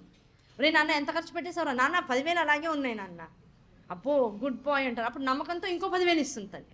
ఇప్పుడు ఆ 10,000 ఉంచేసాను కదా అంటే ఎలా ఉంచావు, ఎప్పటికప్పుడు అమ్మను నాన్నను అడుగుతూ వచ్చావు. కష్టం వచ్చిందంటే అమ్మ కష్టం తీర్చు తల్లి, ఇది కష్టం తీరడానికి నేను ఉట్టిగా అడగట్లేదు నిన్ను, దీనికోసం నేను ఒక 3 గంటల పాటు కూర్చుంటా, ఒక శ్లోకాన్ని పట్టుకుంటా, ఆ శ్లోకాన్ని 3 గంటల పాటు కదలకుండా కూర్చుని చదవడం అంటే ఎలాంటిది, ఎంత పరీక్ష, ఎన్ని పనులున్నాయి, అన్నీ వదులుకొని పొద్దున్నే లేచి ఎవరూ డిస్టర్బ్ చేయకుండా ఉన్న సమయంలో 1000 సార్లు ఒక శ్లోకాన్ని 45 రోజుల పాటు 6 నెలల దాకా చదవాలి అంటే ఎంత కష్టం. అంత కష్టాన్ని జీవితంలో అనుభవించే శక్తి లేకపోతే కూర్చుని నీ ముందు అనుష్ఠానం చేసి 3 గంటల పాటు 45 రోజుల పాటు సమయాన్ని అంతటిని నీ కోసం వెచ్చిస్తే అది ఈక్వల్ టు తపస్సు అయిపోతుందిగా.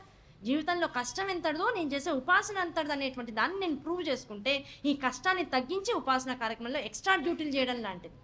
నాకు ఎక్స్ట్రా డబ్బులు కావాలి, ఎక్స్ట్రా డ్యూటీ చేస్తున్నాను, ఎక్స్ట్రా టైము అక్కడ ఓవర్ టైం చేస్తున్నాను. ఆ ఓటీలన్నింటికి చివరికి ఏం చేస్తాడు, ఇచ్చే జీతం ముందు ఇచ్చేస్తారు.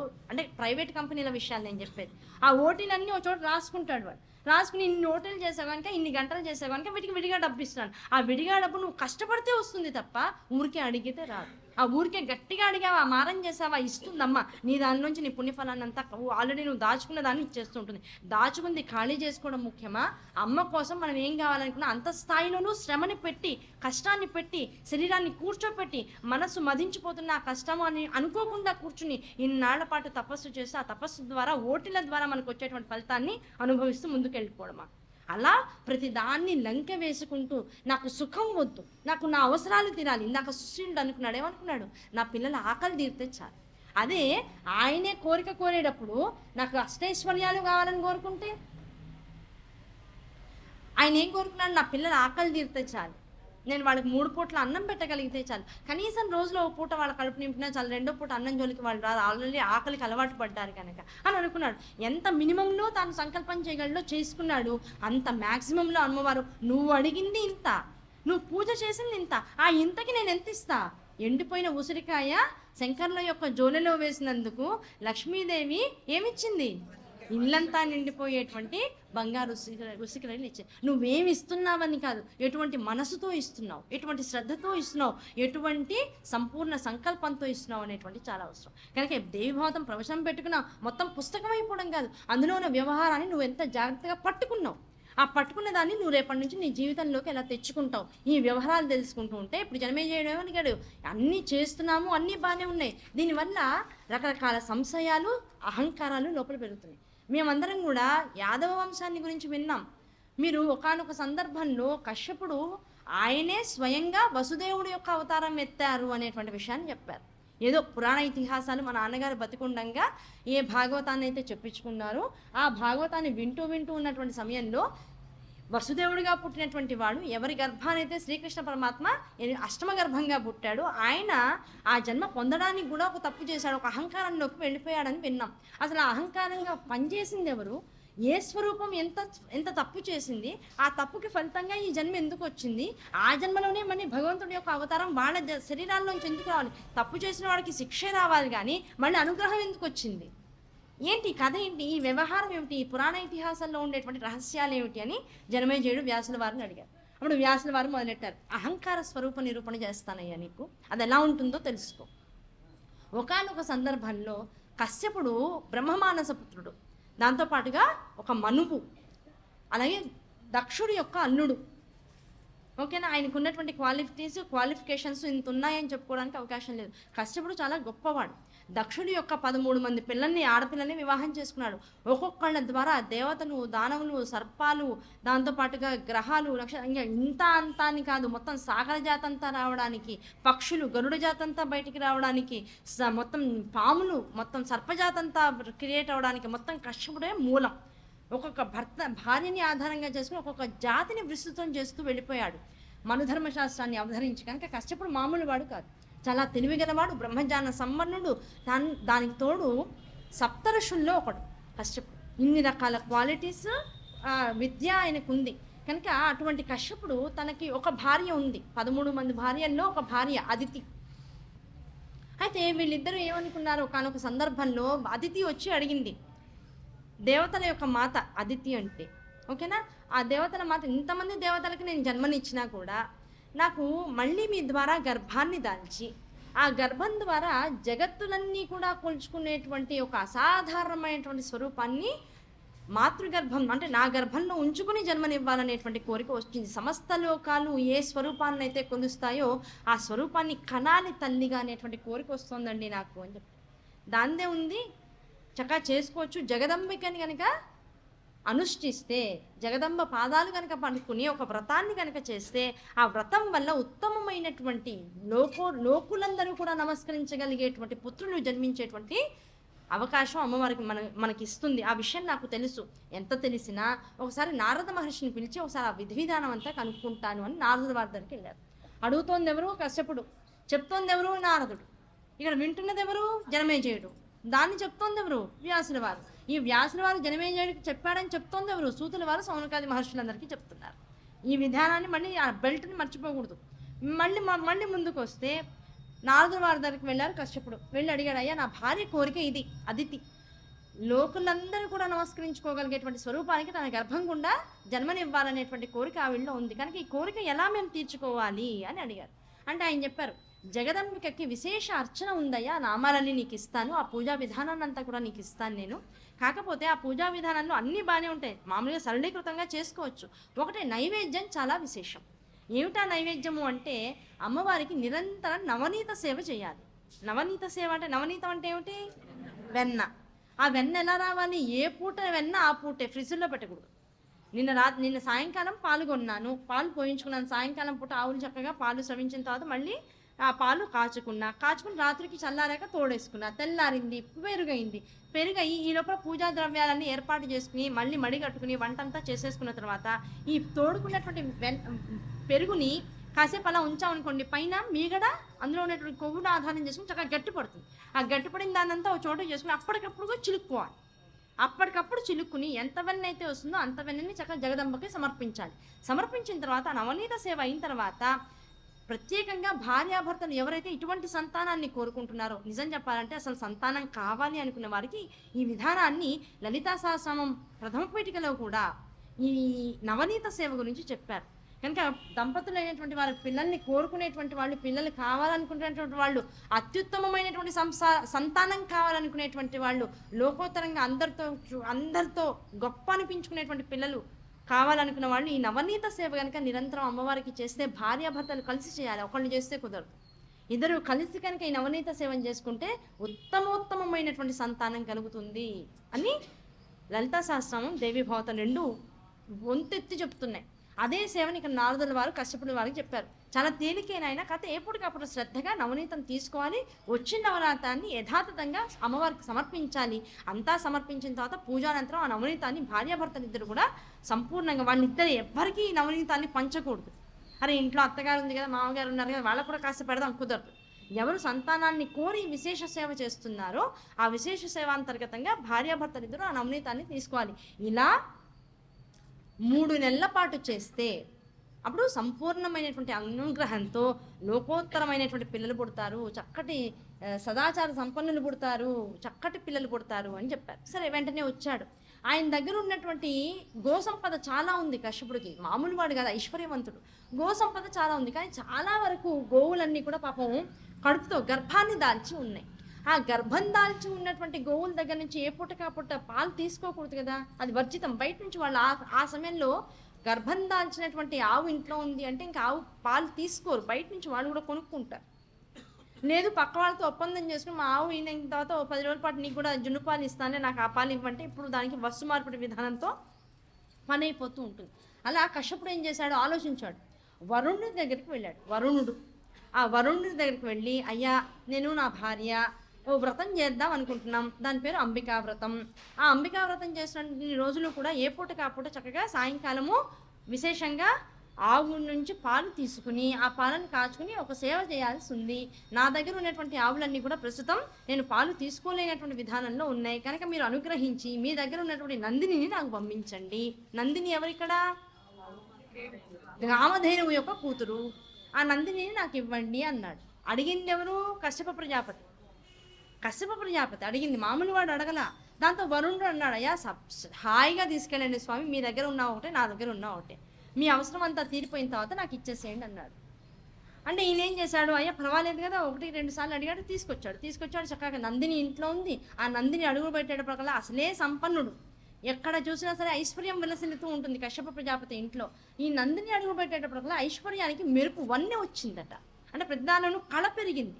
ఆ కళ పెరిగినటువంటి ఇంట్లో వీళ్ళు ఏం చేసినా, ఏం మాట్లాడినా, అసలు ఆ పూజ మొదలెట్టినా, ఏం చేసినా అసలు వీళ్ళకి అసలు ఆనందం అనంతంగా వీళ్ళకి అనుభవయోగ్యం అవుతూ ఉందిట. దాంతో నందిని ఎంత గొప్పదో కశ్యప ప్రజాపతికి అర్థమైంది. పైగా దాని నుంచి పాలు తీస్తుంటే అసలు ఆ స్రవించేటువంటి విధానము నిజంగా అద్భుతంగా ఉందిట. అమృతాన్ని గ్రోలుతున్నట్లుగా ఉన్నాయిట. ఆ పాలని పితుకుతుంటేనే మొత్తం ప్రపంచం యొక్క వైఖరి వైశిష్టి, అసలు జగత్తు యొక్క ఆవిర్భావ రహస్యాలన్నీ కూడా పాలల్లో కనపడుతుంది. అంత దైవీ సంభూతురాలు, దైవీ గుణసంపన్నురాలు ఆ నందిని దేవత. కనుక అది ఇంట్లో ఉంటే బాగుంది, పాలు బాగున్నాయి, రుచి బాగుంది. అని అవినీతితో అమ్మవారికి నైవేద్యం పెడుతుంటే అమ్మవారి విగ్రహాన్ని దేన్నైతే వీళ్ళు పెట్టుకుని పూజ చేస్తున్నారో ఆ విగ్రహం కూడా విశేషమైన కళలతో విరాజిల్లుతుంది రోజుకి కూడా. ఆ రూపాన్ని చూసేటికి ఈయనకి కాస్త లోపల కోరిక, అబ్బా ఇది ఎప్పుడు నా దగ్గరే ఉంటే బాగుండు, నందిని ఎప్పుడు నా దగ్గరే ఉండిపోతే బాగుండు, నేనేగా అడిగింది, ఆయన ఏం అనుకోండి ఉండిపోతుంది అనుకున్నాడు. ఆయన పూజ అయిపోయింది, వ్రతం అయిపోయిన తర్వాత ఆవిడ గర్భాన్ని కూడా దాల్చింది. ఏ కాటికి ఇంకా నందిని వెనకాల పంపించేటువంటి ఆలోచన రావట్లా. పాపం అంతకీ ఓ 3 నెలలు దాటిన తర్వాత వరుణుడు సందేశం పంపించాడు, అయ్యా నా గోవు ఇంకా మీ దగ్గరే ఉంది, దాని బిడ్డలు ఉన్నాయి ఇక్కడ, ఏదో కాసేపు కొన్నాళ్ళు అంటే వేరే చోట తాగిస్తాను, కానీ తల్లి పాలు తల్లివే కదా, బిడ్డలు రోజు వాళ్ళ అమ్మ కోసం వెతుక్కుంటున్నాయి, పాపం చూస్తుంటే కష్టం అనిపిస్తోందండి, మీరు ఎప్పుడు పంపిస్తారు నందిని అని అడిగాడు. అయ్యా ఇంకో 3 నెలలు ఆగండి అన్నాడు. సరే 3 నెలలే కదా అన్నాడు అని మళ్ళీ ఆగాడు. మళ్ళీ 3 నెలల తర్వాత మొహమాటపడి వాడిని వెంటనే అడిగితే బాగుంటుందో బాగుండదో, ఎందుకు వచ్చింది, బ్రహ్మమానస పుత్రుడు, ఎక్కడ తేడా వచ్చినా మళ్ళీ నా మీద అందరికీ కోపాలు వస్తాయి, సరే ఆగుదామని ఈసారి 6 నెలల తర్వాత వెళ్ళి అడిగాడు. వెళ్తే లేదండి మా ఆయన ఊళ్ళో లేరు, వచ్చాక పర్మిషన్ తీసుకుని మీకు అందిస్తాను మళ్ళీ భార్య చెప్పింది. ఇట్లా 3 నెలలు అయ్యేది 5 ఏళ్ల పాటు ఇవ్వలేదుట. 5 సంవత్సరాల పాటు నందిని గోవుని తన దగ్గరే ఉంచేసుకున్నాడు. అసలు నందిని గోవు అనేటువంటి దాన్ని అవసరార్థం తెచ్చుకోవడమే నీ అదృష్టం అనుకుంటే, దాన్ని 3 నెలల తర్వాత అడిగిన తర్వాత కనీసం ఇచ్చేయాలనేటువంటి సదాచారం నీకు లేకపోతే అసలు ఒక గోవుని నువ్వు తస్కరించినట్లు లెక్క. గోవుని తస్కరించడం అంటే ఏంటో తెలుసా? ఆ ఇంట్లో ఒక మరణం సంభవించిన దాంతో సమానం. ఎవరింట్లో అయితే గోవుని అపహరిస్తారో వాళ్ళు ఏంటంటే, నిజం చెప్తున్నాను, ఒక కొబ్బరి కాయలు కాస్తున్నటువంటి ఒక చెట్టుని, కొబ్బరి చెట్టు లాంటి వాటిని కొట్టేసిన, బాగా పళ్ళు ఉన్నటువంటి దాన్ని ఫల సముదాయాన్ని ఇస్తున్నటువంటి మామిడి చెట్టు లాంటి వాటిని కొట్టేసిన, ఇలాంటి గోవులు ఇంట్లోంచి అనుకోకుండా బయటికి వెళ్ళిపోయి ఇంక మళ్ళీ రాకుండా ఉన్న ఆ ఇంటి యజమాని నిజంగా ఒక మనిషి పోయినట్లుగా 11 రోజులు మైలపడతారు. అది అంత సంపత్తి, అది వెళ్ళడానికి వీల్లేదు, అవి కొయ్యడానికి నరకడానికి వీల్లేనటువంటి విషయాలు అవన్నీ కూడా. వాటి పట్ల అంత గౌరవాన్ని ఇచ్చింది ప్రకృతి, అంతే గౌరవాన్ని పెంచుకునేవాడికి కూడా ఆ విషయాల పట్ల ఉండాలి, ఎట్టి పరిస్థితుల్లోనూ ఉండాలి. దాంతో పాప ఈ నందిని గోవు 5 ఏళ్ళు అయిపోయింది ఇంట్లోంచి వెళ్ళిపోయి. దాంతో వచ్చాడు, నీకు ఆ మాత్రం తెలీదా కశ్యప, ఉన్నటువంటి గోవుని తీసుకువెళ్తే బిడ్డలు అలమటిస్తున్నాయని కూడా చెప్పాను, నీతో చెప్పాను, ఆ పిల్లల కోసమన్నా నువ్వు గోవుని ఇస్తావు అనుకున్నాను, 5 ఏళ్ళు గడిచిపోయింది, ఇప్పటికైనా నా గోవుని నాకు ఇవ్వన్నాడు. నేను ఇవ్వను అన్నాడు కశ్యపుడు. నేను ఇవ్వను, ఏం చేసుకుంటావో చేసుకో, ఇంట్లో అలవాటు పడిపోయింది నందిని కూడా, నేను ఇవ్వను అన్నాడు. దాంతో ఈయన ఏం చేశాడు, కోపం వచ్చింది, బ్రహ్మగారి దగ్గరికి వెళ్ళి నాన్నగారికి చెప్తామని బ్రహ్మగారి దగ్గరికి వెళ్ళాడు. బ్రహ్మగారి దగ్గరికి వెళ్ళి ఉన్న విషయాన్ని చెప్పాడు, అయ్యా నీ కొడుకు నా నందిని తీసుకువెళ్ళాడు, ఇప్పటిదాకా ఇవ్వలేదు, 3 నెలలు అన్నాడు పెద్ద మనిషి, 5 ఏళ్ళు చేశాడు, ఇప్పుడు అడుగుతుంటే కూడా మళ్ళీ నేను ఇవ్వను పో, నువ్వు ఎవరు చెప్పుకుంటావో చెప్పుకో అన్నాడు. నేనేం చేయాలన్నాడు. ఏం చేయాలి, వాటి పిల్లలన్నీ ఇంట్లో అంబారావాలు చేస్తూ కళ్ళమ్మడి నీళ్లు తెచ్చుకుంటున్నాయండి, అసలు వాటిని చూసి నా మనసు తరుక్కుపోతుంది అన్నాడు. నీకేమనిపిస్తుంది ఇప్పుడు మనసులో? అదే బాధ నా పిల్లలు ఏ గోవునైతే తీసుకెళ్ళిపోయాడో ఆ పిల్లలన్నీ పడ్డ బాధ వాడు కూడా అనుభవించాలనే మాట నోట్లోంచి అనాలనిపిస్తుంది. కానీ మీ కొడుకాయే కశ్యప ప్రజాపతి అంత ధైర్యం నాకు లేదా, అనేసే అన్నాడు బ్రహ్మదేవుడు. ఒకసారి అనేసే అయిపోతుంది, అనేసి నీ కడుపులో ఉన్న కక్ష ఏదో నా ముందు బయట పెట్టేసుకో, అంతేనండి. నా పిల్లలకి ఏ కష్టాన్ని అయితే ఇచ్చాడో ఆ కష్టం తాను అనుభవించాలి. పిల్లలు తన ముందర అలోలక్షణాన్ని మరణాన్ని పొందుతూ ఉంటే మరణిస్తున్న పిల్లల్ని చూసి బాధపడిపోవాలంతే. అటువంటి కష్టం రావాలి, అప్పుడు కానీ తను చేసిన తప్పేంటో తనకు అర్థం కాదు అని శాపం పెట్టేశాడు. తథాస్తు అన్నాడు బ్రహ్మగారు. అన్నాక అప్పుడు కశ్యపుడిని పిలిచాడు. ఏం చేస్తున్నావు నువ్వు, అసలు నువ్వు చేసేది కరెక్టేనా, ఇచ్చింది తీసుకుని తిరిగి ఇచ్చేసే అన్నాడు. తండ్రి గారు చెప్పేట ప్రకారం మందరించే ప్రకారం సిగ్గుపడుతూ నందిని గోవుని ఇచ్చేసేసాడు. కానీ ఉన్న శాపం ఏమిటి, ఒక జన్మలో నువ్వేం గడిగావు, దేనికోసం వ్రతం చేసావు, ఆ వ్రతం ఈ జన్మలో రాదు, డన్. ఇంకా ఇప్పుడు నువ్వు ఏ గర్భాన్ని అయితే నీ భార్య దాల్చిందో ఆ గర్భం ద్వారా ఇప్పుడు లోకోత్తరమైనటువంటి కొడుకు నీ గర్భం ద్వారా జన్మించడానికి అవకాశం లేదు. నువ్వు ఏ జన్మలో ఈ వచ్చినటువంటి శాపాన్ని అనుభవించడానికి రెడీగా ఉంటావో ఆ శాపాన్ని అనుభవించేటువంటి జన్మలోనే నీకు జగద్బంధుడైనటువంటి వాడు స్వయం నారాయణ స్వరూపుడు నీ గర్భం కొడుకుగా వస్తాడు. అంతదాకా నువ్వు వెయిట్ చేయాల్సిందే. కనుక ఇప్పుడు నువ్వు శాపాన్ని రద్దు చేయమని అడగడానికి వీల్లేదు. అది రద్దు చేయమన్నావా నువ్వు వ్రతం అంతా కూడా ఎందుకు కాకుండా అయిపోతుంది. కనుక నీ వ్రతం నీకు కావాలంటే శాపాన్ని నువ్వు ఓకే చేయాలి, శాపం కావాలా, రెండు ఒకే జన్మలో వస్తాయి. ఆ జన్మ నువ్వేంటో నువ్వు సెలెక్ట్ చేసుకో అన్నాడు. అదే రెండే విషయాలు. పైగా ఇన్నాళ్ల పాటు ఆ గోవులన్నీ నా గోశాలలో ఏడుస్తూ ఉంటే మా యాదవులు ఎవరైతే వాటి సంరక్షణ బాధ్యతను తీసుకుంటారో వాళ్ళు కూడా ఏడుస్తున్నారండి. యాదవులందరినీ ఏడిపించాడు కశ్యపుడు అన్నాడు. కనుక ఆ యాదవ వంశంలోనే పుడతావు నువ్వు వచ్చే జన్మలో అని చెప్పేసి బ్రహ్మగారు చెప్పేశారు. కనుక ఆ కశ్యపుడు ఏ నందిని గోవునైతే అవసరార్థం తెచ్చుకుని 5 ఏళ్ల పాటు తన దగ్గర ఉంచుకుని దాన్ని కాజేసే ప్రయత్నం చేశాడో అతడు ఏ యాదవుల దుఃఖానికైతే కారణమయ్యారో, ఏ నందిని బిడ్డల యొక్క దుఃఖానికైతే హేతువైనాడో దానంతటికి కారణంగా ఒకానొక జన్మలో యాదవ వంశంలో తాను వసుదేవుడిగా పుట్టి అంత ఐశ్వర్యవంతుడై రాజు అయి చివరికి కంసుడి యొక్క చెల్లెలు ఎవరావిడ దేవకి అనబడేటువంటి ఆవిడ్ని వివాహం చేసుకుని కొన్ని ఘడియల్లోనే చెరసాల్లో పెట్టబడి ఆ చెరసాల్లో 7 మంది పిల్లలు కడుపున పుట్టి కంసుడి చేత పుట్టినట్లుగా వధించబడుతూ ఉంటే ఆ కష్టాన్ని చూసి 8వ వాడు స్వయం నారాయణ స్వరూపుడుగా పుడితే ఆ స్వరూపానికి నమస్కారం చేసుకుని ఇంకో ఇంట్లో ఉంచేసి వచ్చి ఈ ఇంట్లోకి మహామాయని తీసుకొచ్చి కనీసం ఆ బిడ్డను రక్షించుకునేటువంటి అవగతి పట్టింది. దేనివల్ల ఒక గోవుని దొంగలించడం వల్ల, ఒకటే అండర్లైన్డ్ వర్డ్ దొంగలించడం వల్ల.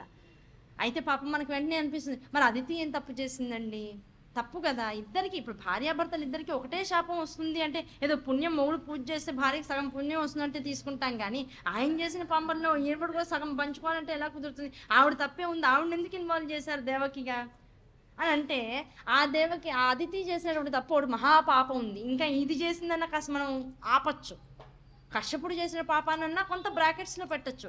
అదితి చేసినటువంటి తప్పును అసలు ఎట్టి పరిస్థితుల్లో అసలు మనం దాన్ని కన్సిడర్ చేయడానికి అవకాశం లేదు అన్నాడు. ఏం తప్పు చేసింది, 87 లోపల నుంచి ఉత్సాహం వచ్చేసాం.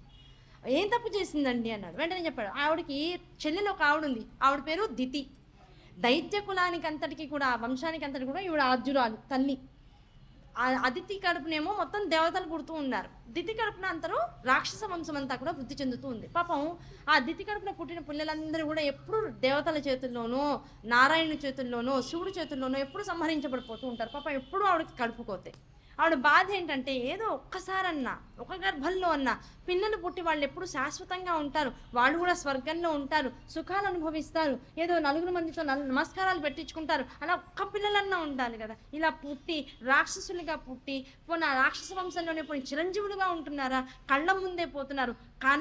పిండాలు పెట్ట ఇక్కడే సరిపోతుంది. కశ్యపుడికి ఆ దితికి ఎప్పుడు పాపం పిల్లలకి పిండాలు పెట్టడమే సరిపోతుంది. ఏంటి నాకు ఈ కర్మ, ఇంతకు మించి ఇంకా మంచి సంతానాన్ని కనేటువంటి యోగ్యత నాకు లేదా స్వామి అని పాపం రోజు ఏడిచింది దితి వచ్చి కశ్యపుడు అయినటువంటి భర్త దగ్గర. ఇదంతా వింటోంది ఎవరు, అదితి వింటోంది. ఆడ పాపం దితి అడిగింది ఏమిటి, కనీసం ఒక గర్భంలో నేను కనేటువంటి పిల్లలు ఎవరైతే ఉంటారో వాళ్ళు అక్క పిల్లల్లాగా, ఆ మాత్రం కంపారిజన్ ఉంటుందిగా, అక్క పిల్లల్లాగా శాశ్వతంగా ఆయుష్ ఉన్నటువంటి వాళ్ళు, స్వర్గంలో ఉండగలిగేటువంటి అనుగ్రహం ఉన్నవాళ్ళు, చక్కగా ఎప్పటికీ మరణం అనేటువంటిది లేకుండా ఉండేవాళ్ళు, ఎవరితోనూ తిట్టించుకోకుండా కసరించుకోకుండా వీళ్ళు బాబోయ్ వీళ్ళ అనిపించుకోకుండా లోకవంజులుగా ఉండేటువంటి పిల్లలు ఒక్క సంతానంలోనే నాకు కలిగేటట్లుగా నాకు ఏదైనా చెప్పండి బాబు, మంత్రమో తంత్రమో ఏదో చేస్తాను నేను కూడా కష్టపడి అని అంటే పాపం ఆ తల్లి కడుపు బాధ కడుపు కోత చూశాడు పాపం కశ్యపుడు. ఆయనకి బాధగానే ఉంది. ఏం చేశాడు, అయితే నీకు ఒక చిన్న చిటుకు చెప్తా, జాగ్రత్తగా చేయి. ఒక వ్రతం చేద్దాం. ఆ వ్రతాంతర్గతంగా చక్క అంబికని మనం 45 రోజుల పాటు పూజించుకుందాం. దేనికైనా సరే సంకల్పం అమ్మవారే, కనుక అమ్మవారిని పట్టుకుందాం. ఇద్దరం చక్కగా 45 రోజుల పాటు దీక్షలో ఉందాం. ఆ దీక్షానంతరం నీకు చక్కటి పుత్ర సంతానం కలుగుతుంది, నేనే అనుగ్రహిస్తున్నా. ఆ పుత్ర సంతానము మరణం లేని వారిగా నిరంతర స్వర్గవాసులుగా లోకవంజులుగా ఉండాలి అంటే వాళ్ళు పైగా అందంగా, ఆవిడ అది కూడా కొనుక్కుని రాక్షసులందరూ పాపం ఇంకో రకంగా కనబడుతున్నారు. నా పిల్లలు ఒక్కళ్ళన్నా అందంగా పుట్టాలండి అని అడిగి ఆవిడ కోరికలు పాపం ఇవన్నీ చిన్న చిన్న కోరికలు ఆవిడకి. ఒక్క సంతానం చాలు, నేను అన్నీ అడగాను, ఎందుకంటే ఈ వంశం పెరగాలంటే నేను అలాగే కనాలి, నాకు తెలుసు ప్రకృతి విషయాలన్నీ నియమాలన్నీ నాకు తెలుసు. ఒక సంతానం కనీసం అలా రావాలని కోరుకు. ఆయన పాపం సబబు అనిపించి సదాస్తు, నీకు పుట్టే పిల్లలు చక్కగా ఉంటారు, అందంగా ఉంటారు, లోకమందులు అవుతారు, స్వర్గంలో ఉంటారు, ఎప్పుడు శాశ్వతులుగా ఉంటారు, నువ్వేం బెంగపడకు, మంచి జ్ఞానంతో ఉంటారు, నిరంతర యజ్ఞయోగాది యాగాది క్రతువుల్లో వాళ్ళకు కూడా హవిర్భాగం ఉంటుంది, నువ్వేం బెంగపడకు, అన్నీ నేను ఇప్పించే పిల్లలు నీకు ఇస్తా. ఒక్కటే ఏ అంబిక అనుగ్రహంతో అయితే నువ్వు ఈసారి గర్భాన్ని దాలుస్తావో ఆ గర్భం వచ్చిన నాటి నుంచి గర్భము చక్క స్రవించి చక్క నీకు పిల్లలు పుట్టేదాకా, నీకు ప్రసవం జరిగేదాకా ఎట్టి పరిస్థితుల్లో కొన్ని నియమాలు చెప్తాను, ఆ నియమాల్ని ఉల్లంఘించకు. ఏమిటయ్యా అంటే పగటి నిద్ర కూడదు. గర్భవతులైనటువంటి వాళ్ళు ఎట్టి పరిస్థితుల్లోనూ నిద్ర వస్తుంది, మత్తుగా ఉంది అనేటువంటి విషయాన్ని ఆధారంగా చేసుకుని పగటి నిద్రపోవడానికి అవకాశం లేదు. రెండవది, తనలో కాస్త వేడనో చల్లనో ఏదో వచ్చి కాస్త వాళ్ళకు ఓపిక ఉండి లేక లోపల నుంచి వేడి పుట్టి కూడా కొంత పేను పుడుతుంది కడుపుతూ ఉన్నప్పుడు, గర్భాన్ని దాల్చినప్పుడు. ఆ పేనుని ఎట్టి పరిస్థితుల్లో కూడా గుమ్మం మీద నుంచుని ఎటుగాని స్థితిలో పొద్దున పూట కానీ సాయంకాలం పూట కానీ నువ్వు దాన్ని ఏమంటారు చంపకు. పేనుని గుమ్మం మీద కూర్చుని చంపకు, గుమ్మం మీద కూర్చుని జుట్టు దువ్వుకోకు, వీలున్నంత వరకు జడని కిందకి అల్లుకోకు, ముడి వేసుకుంటూ ఉంటు.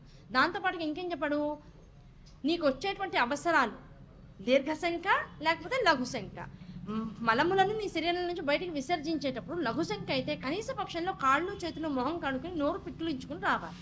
ఊరికే వ్యవహారం కానిచ్చేసుకుని వచ్చి అదే కాళ్ళతో అదే చేతులతో ఉండిపోవడం కాదు, తప్పనిసరిగా ఇది సదాచారం అని చెప్పబడుతుంది. శుచి శుభ్రత, ఇది నువ్వు జాగ్రత్త కాళ్ళు కడుక్కుని మొహం కడుక్కుని నోరు పుక్కులించుకుని చెవులు కడుక్కుని వస్తే సగం స్నానం. ఫ్రెంచ్ బాత్ అంటాం ఇప్పుడు మన వాళ్ళు అంటూ ఉంటారు, పిల్లలు విసుగు వస్తుంది వాళ్ళకి, స్నానం చేయరా సాయంకాలం ఎక్కర్లేదమ్మా, ఆల్రెడీ నేను ఫ్రెంచ్ బాత్ చేసేసాను. ఫ్రెంచ్ బాత్ అయినా వాళ్ళు రోజు స్నానం చేయరు, శరీరము రంగు తగ్గిపోతుందని భయం వాళ్ళకి. ఫ్రెంచ్ బాత్ కాళ్ళు చేతులు మొహం కడిగేసేసుకుని చెవులు కడుక్కోసుకుని మర్మ భాగాలు కొద్దిగా కడుక్కుని బయటకు వచ్చేస్తారు, మొత్తం నీళ్లు పోసుకుని హాయిగా ప్రశాంతంగా స్నానం చేయనమాట, అది ఫ్రెంచ్ బాత్. అలా నువ్వు జాగ్రత్తగా లఘు సంఖ్య తీర్చుకున్నప్పుడు అలా చేయి. అదే దీర్ఘ సంఖ్య చేస్తున్నప్పుడు మల విసర్జన చేసి వచ్చాక తప్పనిసరిగా స్నానం చేసి బట్ట మార్చుకుని ఆ బట్టని స్నానం చేసాక ముట్టుకోకుండా ఇమీడియట్గా ఉతికేసేసి పెట్టేసే, తడిపేసేసి పెట్టేసే. ఈ నియమాలు ప్రధానంగా నువ్వు స్వీకరించు. ఇందులో ఏ ఒక్కటి తేడా వచ్చినా, ఇంకోటి కూడా చెప్పండి, సాయంకాలం 6 దాటిన తర్వాత బయటికి వెళ్ళకు. ఇవన్నీ కూడా చక్కటి పిల్లలు పుట్టడానికి కావాల్సినటువంటి సదాచారాలే. గర్భవతులు ఎలా ఉండాలి, ఎక్కడ చెప్పారు అంటే దేవి భావతంలో చెప్పారు, మార్కండేయ పురాణంలో చెప్పారు, ప్రతి పురాణంలోనూ ఈ ప్రసక్తి ఉంటుంది తప్పనిసరిగా.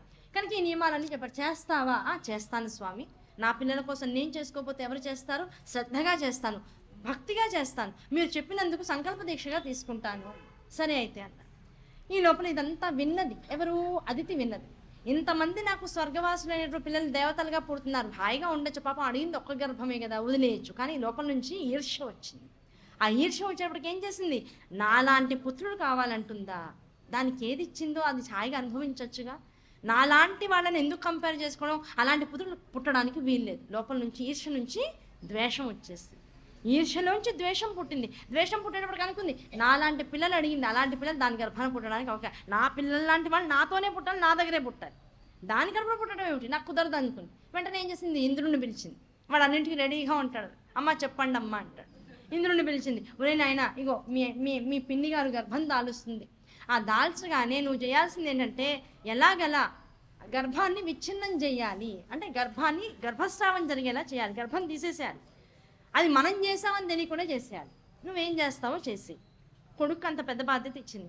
కొడుకు ఏమన్నాడు? అమ్మ ఏమన్నా మార్గం ఉందా, ఏమన్నా పద్ధతి ఉందా అని అన్నాడు. అంటే మీ నాన్నగారు ఇటువంటి పుత్రులు నాకు కావాలని ప్రత్యేకంగా అడిగింది కనుక దితి ఆ నియమానుసారంగా కొన్ని నియమాన్ని ప్రత్యేకంగా ఇచ్చాడు, సదాచారాన్ని. ఆ నియమాన్ని ఉల్లంఘిస్తే మటుకు నీ గర్భము ఇంకా నా చేతుల్లో ఉండదు అమ్మాయి. మరి అటువంటి పుత్రులు పుట్టచ్చు పుట్టకపోవచ్చు, నువ్వు మాత్రం ఈ నియమాలు నీకు ప్రసవం అయ్యేదాకా మాత్రం నువ్వు చేయాల్సిందే అని రూల్ పెట్టారు. కనుక ఆ నియమాల్లో ఏ రకమైనటువంటి ఉల్లంఘన ఆవిడ చేసినా నువ్వు ఆవిడకి రక్షణ అనేటువంటిది తొలగిపోతుంది. ఈ కశ్యపుడు ఏ రక్షణాధారాన్ని అయితే ఆవిడ చేతికి కట్టాడో ఈ నియమాలన్నీ చెబుతూ ఆ గర్భధారణానంతరం ఇచ్చినటువంటి ఆ రక్షణ కాస్త వేస్ట్ అవుతుంది. ఎలాగైతే రాముడు సీతమ్మ వారు ఎదుర్కొన్న 3 రక్షలు గీసి దాటద్దు అని చెప్పి, అదే లక్ష్మణుడు ఏ రేఖలైతే గీసి వెళ్ళాడో ఆ గీసినటువంటి రేఖల్ని దాటిందో సీతమ్మ వారు, ఇంకా ఆ రేఖలు అవి రక్షించలేకపోయినాయి. అలాగే ఈ రేఖల్ని కనుక దాటినట్లయితే, నియమాల్ని ఉల్లంఘించినట్లయితే ఇంకా ఆవిడ గర్భాన్ని నువ్వేమైనా చేసేసుకోవచ్చు, నీకు అధికారికత వచ్చేస్తుంది. కనుక నియమాన్ని ఉల్లంఘించే ప్రయత్నం నువ్వు పక్క నుండి చూసుకోవాలి. కనుక నువ్వు పక్కనే ఉండు. పిన్ని పిన్ని పిన్ని అంటూ నమ్మబలికి కాళ్ళు కడుక్కోకపోవడము, స్నానం చేయకపోవడము, ఆవలించడము, తుమ్మడము, సంధ్యా సమయం అయిన తర్వాత బయటికి వెళ్ళడము, గుమ్మం మీద కూర్చుని ఏ పేలో కుట్టుకోవడము, లేకపోతే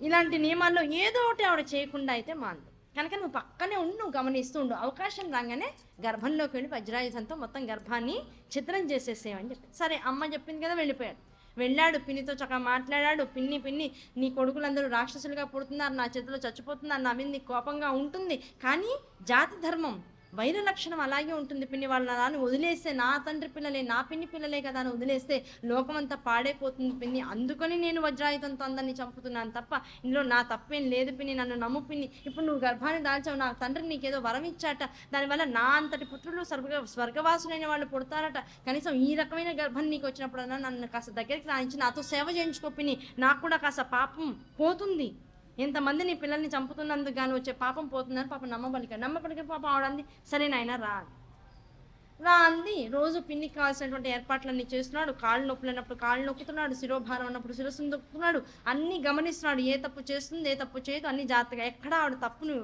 చెప్పిన నియమాన్ని ఉల్లంఘించట్ల. 7వ నెల దాటి 8వ నెల వస్తుంది, కాస్త శరీరం భారమైంది. ఆ భారమైన శరీరంతో పాపం రోజు రాత్రిపూట పడుకున్నాక 1 గంట 2 సమయంలో బాగా గట్టిగా నిద్రపడుతుంది అలసటకి. ఆ సమయంలో ఉన్నట్లుండి పాపం లఘు సంఖ్య చేసేటువంటి అవసరం వచ్చింది. గబుక్కుని లేచింది, బాత్రూంలోకి వెళ్ళింది, ఆ కాస్త అవసరం తీర్చుకుంది, కాళ్ళు కడుక్కున్నాను అనుకుంటూ తడి అంటుంది కదా అని వచ్చి నిద్రలో పడుకునిపోయింది. పైగా శరీరానికి ఉన్నటువంటి అలసట కూడా కాస్త ఉండేటప్పటికి పాపం తట్టుకోలేక వచ్చి పాపం అదే కాళ్ళతో పడుకునిపోయింది. అవకాశం దొరికింది, రక్షణ స్థాయి విడిపోయింది, ఆ ముడి విడిపోయినప్పటికి ఏమైంది, ఇప్పుడు వజ్రాయుధంతో లోపలికి సూక్ష్మ రూపంలో ప్రవేశించగలిగేటువంటి అవకాశం ఇంద్రుడికి ఇచ్చేసింది. వాడు ఏం చేశాడు, దొరికిందే అతను అనుక్షణం నిరంతరం పిన్నినే గమనిస్తున్నాడు, ఎక్కడ తప్పు చేస్తుందా పట్టేసుకుందామని ఉన్నటువంటి పిల్లవాడు వెంటనే లోపలికి వెళ్ళిపోయి అప్పటికే మంచి పిల్లవాడు, చక్కగా అన్ని అవయవాలు వచ్చేసాయి, ధాతు నిర్మాణం అంతా జరిగిపోయింది, లోపల చక్కగా అన్ని రకాలుగా పిల్లవాడు పరిపూర్ణంగా ఉన్నాడు. ఇంకొక నెల దాటితే పిల్లవాడు బయటికి వచ్చేసాడు. ఆ పిల్లవాడిని ఏం చేశాడు, వజ్రాయుధంతో ఒక్క వేటు వేసేసాడు. వజ్రాయుధంతో ఒక్క వేటు వేసినప్పటికల్లా ఏమైపోయాడు, ఒక్క పిండము, ఒక బిడ్డ లోపల ఉన్నటువంటి వాడు 7 భాగాలు అయిపోయినట్ట. ఆ 7 భాగాలు అయిపోయినప్పటికి ఏమైంది, అమ్మయ్య చంపేశాననుకుని బయటకు వచ్చే లోపల 7 ముక్కలుగా విభజింపబడినటువంటి శరీరము 7 పిల్లలు అయిపోయినారు. అంటే ఏ భార్యాభర్తలైతే పిల్లవాడు ఇలా మంచి పిల్లవాడు కావాలి, పూర్ణాయుష్మంతుడు కావాలి అనేటువంటి సంకల్పంతో ఆల్రెడీ అంబికకి పూజ చేశారో, ఆ పూజాంతర్గతంగా అమ్మ పూర్ణాయుష్మంతుడైనటువంటి పిల్లవాడినే అండ రూపంలో లోపల పెట్టేసింది. వాడికి పైగా ఇంకా డెలివరీ డెలివరీ ఇంకొక నెల ఆగితే ఇంకో 30 రోజుల్లో పిల్లవాడు డెలివరీ బయటకు వచ్చేస్తాడు, ప్రసవం అయిపోతాడు. అంటే అంత పరిపూర్ణత్వం వచ్చేసిన తర్వాత ఇంకా అమ్మవారికి పరిపూర్ణ అనుగ్రహం వాడి మీద ఉన్నట్లు, ఇంకా వాడికి మరణం లేదు. మరణం లేనటువంటి పిండాన్ని ఎప్పుడైతే వీడు ఖండించాడో, 7 భాగాలు చేశాడో, ఆ 7 భాగాల్లోంచి 7 పిల్లలు బయటకు ఉత్పన్నమయ్యారట. 7 అయినారు. వాళ్ళు పుట్టిన వాళ్ళు ఏం చేస్తున్నారు, ఏడుస్తున్నారు. శరీరం బాధగా ఉంది, ఎదురుకుండా వజ్రాయుధాన్ని పట్టుకుని ఎవడో ఉన్నాడు, భయం వేస్తుంది. ఇన్నాళ్ళు తల్లి గర్భంలో వెచ్చగా ఉండేది, హాయిగా ఉండేది. ఈ ఇంద్రుడు వచ్చినప్పటి నుంచి వెలుగ్గా ఉంటుంది, చిరాగ్గా ఉంటుంది. వాడు దేంతోనో కొడుతున్నాడు, శరీరం బాధపడుతుంది, భయం వేస్తుంది. దాంతో లోపల 7 ఏడుపులు మొదలెట్టారు. లోపల ఉన్నవాడు ఒకడు కదులుతుంటేనే తల్లికి డిస్టర్బెన్స్గా ఉంటుంది. 7గురుగా ఒకడు చంపబడి 7 భాగాలుగా చేయబడ్డాడు. ఆ 7 భాగాలు 7 పిల్లలు అయిపోయినారు లోపల. ఆ 7 పిల్లలు గొంతెత్తి ఎలుగెత్తి ఏడుస్తున్నట్ట. ఆ ఏడుస్తుంటే ఏడవడం అనేటువంటి దాన్ని ఏమంటామంటే సంస్కృతంలో వృధా. వీళ్ళు ఏడుస్తున్నారా బాబు అంటే వీళ్ళు ఏడుస్తున్నారు వృధా. వీడు ఏమన్నాడు, పక్కన ఉన్నటువంటి ఇంద్రుడు ఏమన్నాడు, ఏడవకండ్రా బాబు అన్నాడు. ఏడవకండ్రా బాబు అంటే మా వృధా, ఏడవకండి. ఏడుపు అంటే వృధా, ఏడవకండి అంటే మారుదా అంటే మారుదా అంటున్నట్ట. అలా అన్న కొద్ది వెనుక స్వరం పెంచుతున్నట్ట. ఒళ్ళు మండిపోయింది. చూశాడు. ఏడుగురిని మళ్ళీ ఆ కోపం వచ్చి అంటే పిన్ని లేచేస్తుందేమో, నేను చేసిన మా అమ్మ అసలు ఎవరికి తెలియకుండా చేయమని చెప్పింది, ఇప్పుడు ఈ ఏడుపులకి ఆవిడ లేచేస్తుందేమో, లేస్తే ఇప్పుడు నేను బయటపడిపోతా, లేని కొంత తలకాయ నొప్పి అని 7 మీద కసి వచ్చేసి తెలియకుండానే వజ్రాయుధాన్ని దులిపించారు. మళ్ళీ 7 తలకాయని తగ్గొట్టేశాడు. ఆ 7 ఏమయ్యారు, మళ్ళీ ఒక్కొక్క శిశువు 7 ముక్కలు అయిపోయినారు. ఆ 7 ముక్కలై 7 49 మంది శిశువులుగా మళ్ళీ కడుపులోనే మారిపోయారు. ఇంతమంది మారేటప్పటికీ మీకు ఇంకేముంది, భయం పుట్టేసింది. ఈ లోపల పిన్ని కదిలింది. ఇంత గర్భంలో సంథింగ్ ఏదో అలజడి జరుగుతుంది లోపల. జరుగుతుంటే పాప ఆవిడకి నిద్రలోంచి మెళుకు వచ్చేసింది. ఏం జరిగిందని లేచింది ఆవిడ. లేచేటప్పటికి ఈ లోపల సూక్ష్మ రూపంలో లోపలికి ఎలా వెళ్ళాడో అలాగే సూక్ష్మ రూపంలో బయటకు వచ్చాడు. బయటకు వచ్చేటప్పుడు అంత శరీరాన్ని పట్టుకుని పక్కన వజ్రాయుధాన్ని పట్టుకున్నాను. ఏమైంది నాయన అంది. ఆ వజ్రాయుధానికి రక్తం అంటుకున్నది. ఏం చేసావు, ఏం జరిగిందని. పిన్ని నా తప్పు లేదు పిన్ని క్షమించని కాళ్ళు పట్టుకున్నాడు. ఏం జరిగింది, ఏం చేసావు అంటే మా అమ్మ చెప్పింది. ఏం చెప్పింది, నీ గర్భాన్ని చిత్రం చేయమని చెప్పింది. కానీ లోపల ఉన్నవాడు నా తండ్రి యొక్క అనుగ్రహంతో, జగదంబిక అనుగ్రహంతో మరణం లేనటువంటి వాడు పిన్ని. నేను ఒక ముక్క చేశా, వాడు 7 ముక్కలైనాడు. ఆ 7 ముక్కలు 7 బాలికలుగా అయినారు. ఆ 7 పోనీ మళ్ళీ ట్రై చేశా, ఇంకో వేట వేసేద్దామని ట్రై చేశా. ఆ 7 7 49 మంది పిల్లలు అన్నారు. ఇప్పుడు నీ గర్భంలో 49 మంది ఉన్నారు. నువ్వు ఒక్కళ్ళ కోసం పూజ చేసావు, 49 మంది నీ గర్భంలో ఉన్నారు. 49 మంది శాశ్వత చిరంజీవులుగా నీ గర్భంలోంచి బయటకు వస్తారు. అదృష్టవంతురాలి పిన్ని. పైగా ఇంకో విషయం, ఒక్కవాడు 49 మంది అయ్యారంటే నా వల్లే అయ్యారు. నన్ను రక్షించు, నన్ను క్షమించు, నా తప్పు లేదు. ఒక పిల్లవాడిని నువ్వు కోరుకుంటే నేను 49 పిల్లల్ని ఇచ్చాను. వాళ్ళు 49 మంది శాశ్వత చిరాయువు కలిగినటువంటి వాళ్ళు. ఆవిర్భాగం. పైగా నేను నా స్వర్గంలో నేనే, నా పక్కనే వాళ్ళ 49 మందికి సీట్ వేస్తా. ఇంద్రుడి పక్కనే ఉంటారు. ఇంద్రుడికి ఎలాంటి మర్యాద ఉంటుందో మొత్తం 49 మందికి అదే మర్యాద ఇప్పిస్తా. నాతో పాటు సమానమైనటువంటి స్థాయిని, స్థితిని వాళ్ళకి అందిస్తా. అందరూ జగత్తులో ఉన్నటువంటి వాళ్ళందరూ వాళ్ళకి ఎప్పుడు నమస్కారం పెడుతూ ఉంటారు. అటువంటి పొజిషన్ వాళ్ళకి ఇస్తా. హవిర్భాగాలు, యజ్ఞయాగాది హోమాది క్రతువులు చేసినప్పుడు అందులో ఉన్న హవిర్భాగాన్ని హవిస్సుగా వ్రేల్చినప్పుడు ఆ హవిస్సులో భాగాన్ని కూడా యజ్ఞ భాగంగా వీళ్ళకి అందిస్తా. నువ్వు భయపడకు, నువ్వు బాధపడకు, నా మీద కోపం తెచ్చుకోకు. మళ్ళీ గుర్తు చేస్తున్నావు, నువ్వు ఒక్కడిని అడిగావు, నేను 49 మందిని ఇచ్చాను అంటే పిల్లవాడు నిజమే, వాడన్నది నిజమే. ఆ తాత్కాలికమైనటువంటి ఉపదేశాలకి లొంగి చేసినటువంటి వాడు. సరే ఇక్కడ నుంచి వెళ్ళిపోయి నా కళ్ళకు కనపడుకుంది. పాపం వాడు భయపడుతూ వెళ్ళిపోయాడు. వెళ్ళే ముందర అడిగింది. వాడు 1-2 సార్లు అడిగా, మా అమ్మ ఎవరికి చెప్పొద్దని, మా అమ్మ చెప్పిందని చేశా అని 2-3 సార్లు అన్నారు. అడిగినప్పటికీ ఇంకేమిటి కోపం వచ్చింది. కోపం వచ్చి ఏం చేసింది, ఆ రాత్రి పుట్టే గబగబా వెళ్ళిపోయి అక్క తలుపు కొట్టి అక్క ఏం చేస్తున్నావు అండి. ఆవిడ బయటకు వచ్చి నేనేం చేశానండి, నాకంతా తెలిసిపోయింది. ఇంద్రుడు నా కడుపును విచ్ఛిన్నం చేశాడు. కదే నా భర్త అనుగ్రహం వల్ల, ఆయన నన్ను ఆశీర్వదించడం వల్ల, అంబిక ధ్యానాన్ని నేను చేయడం వల్ల ఆ పుణ్యం అనేటువంటిది ఇంకా నాకు కొంత ఉంది కనుక నా పిల్లలు చచ్చిపోలేదు లోపల. కానీ నా పిల్లల్ని లోపల ఉండగానే ఖండించమని చెప్పావు. ఇంత అసూయ, ఇంత ద్వేషమా?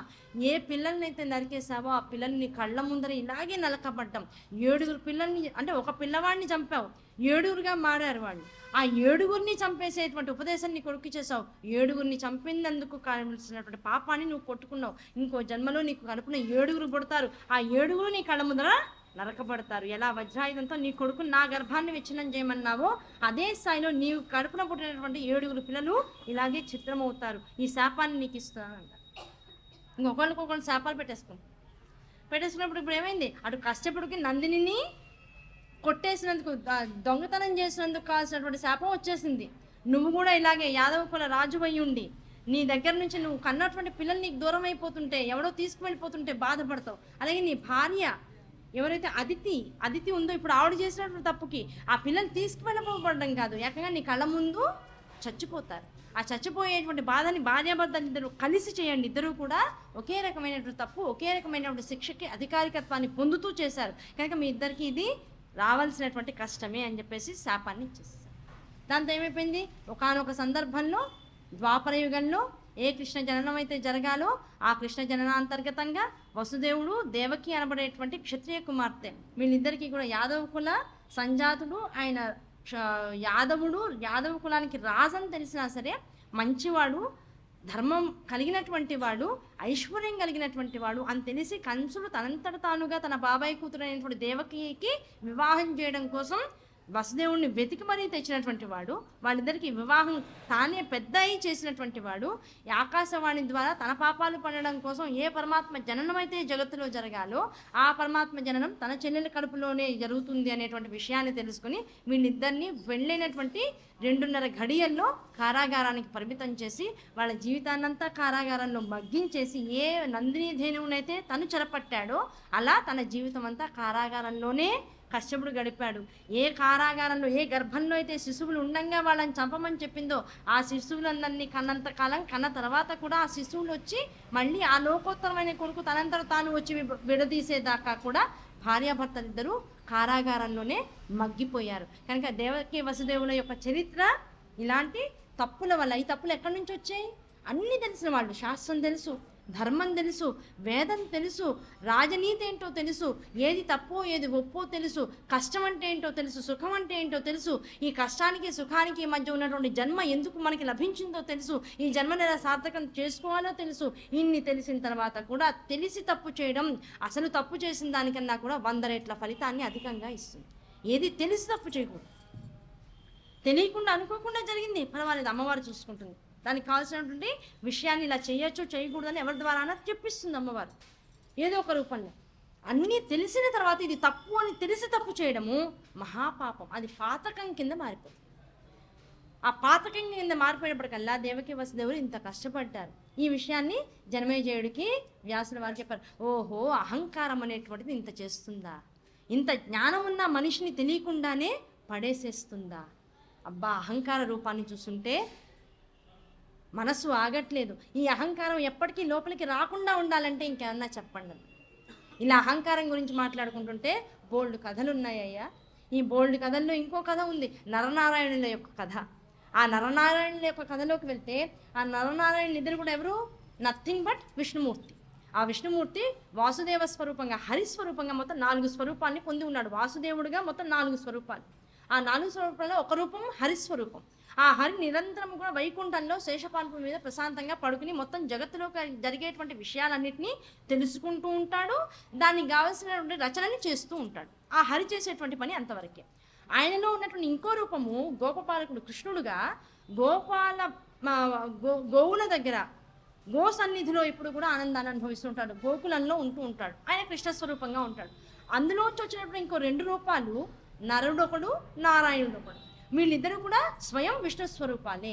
వీళ్ళిద్దరూ ఒకానొక సందర్భంలో ఈ జగత్తులోకి శరీరాన్ని దాల్చి వచ్చినందుకు గాను కూర్చుని ఒక విశేషంగా తపస్సు చేస్తున్నారు. ఎంత తపస్సు అంటే అంబికా స్వరూపమైనటువంటి సర్వచైతన్య స్వరూపానికి సంబంధించినటువంటి వాగ్బీజాన్నొకళ్ళు, కామబీజాన్నొకళ్ళు పట్టుకుని విశేషంగా తపస్సు చేస్తున్నారు.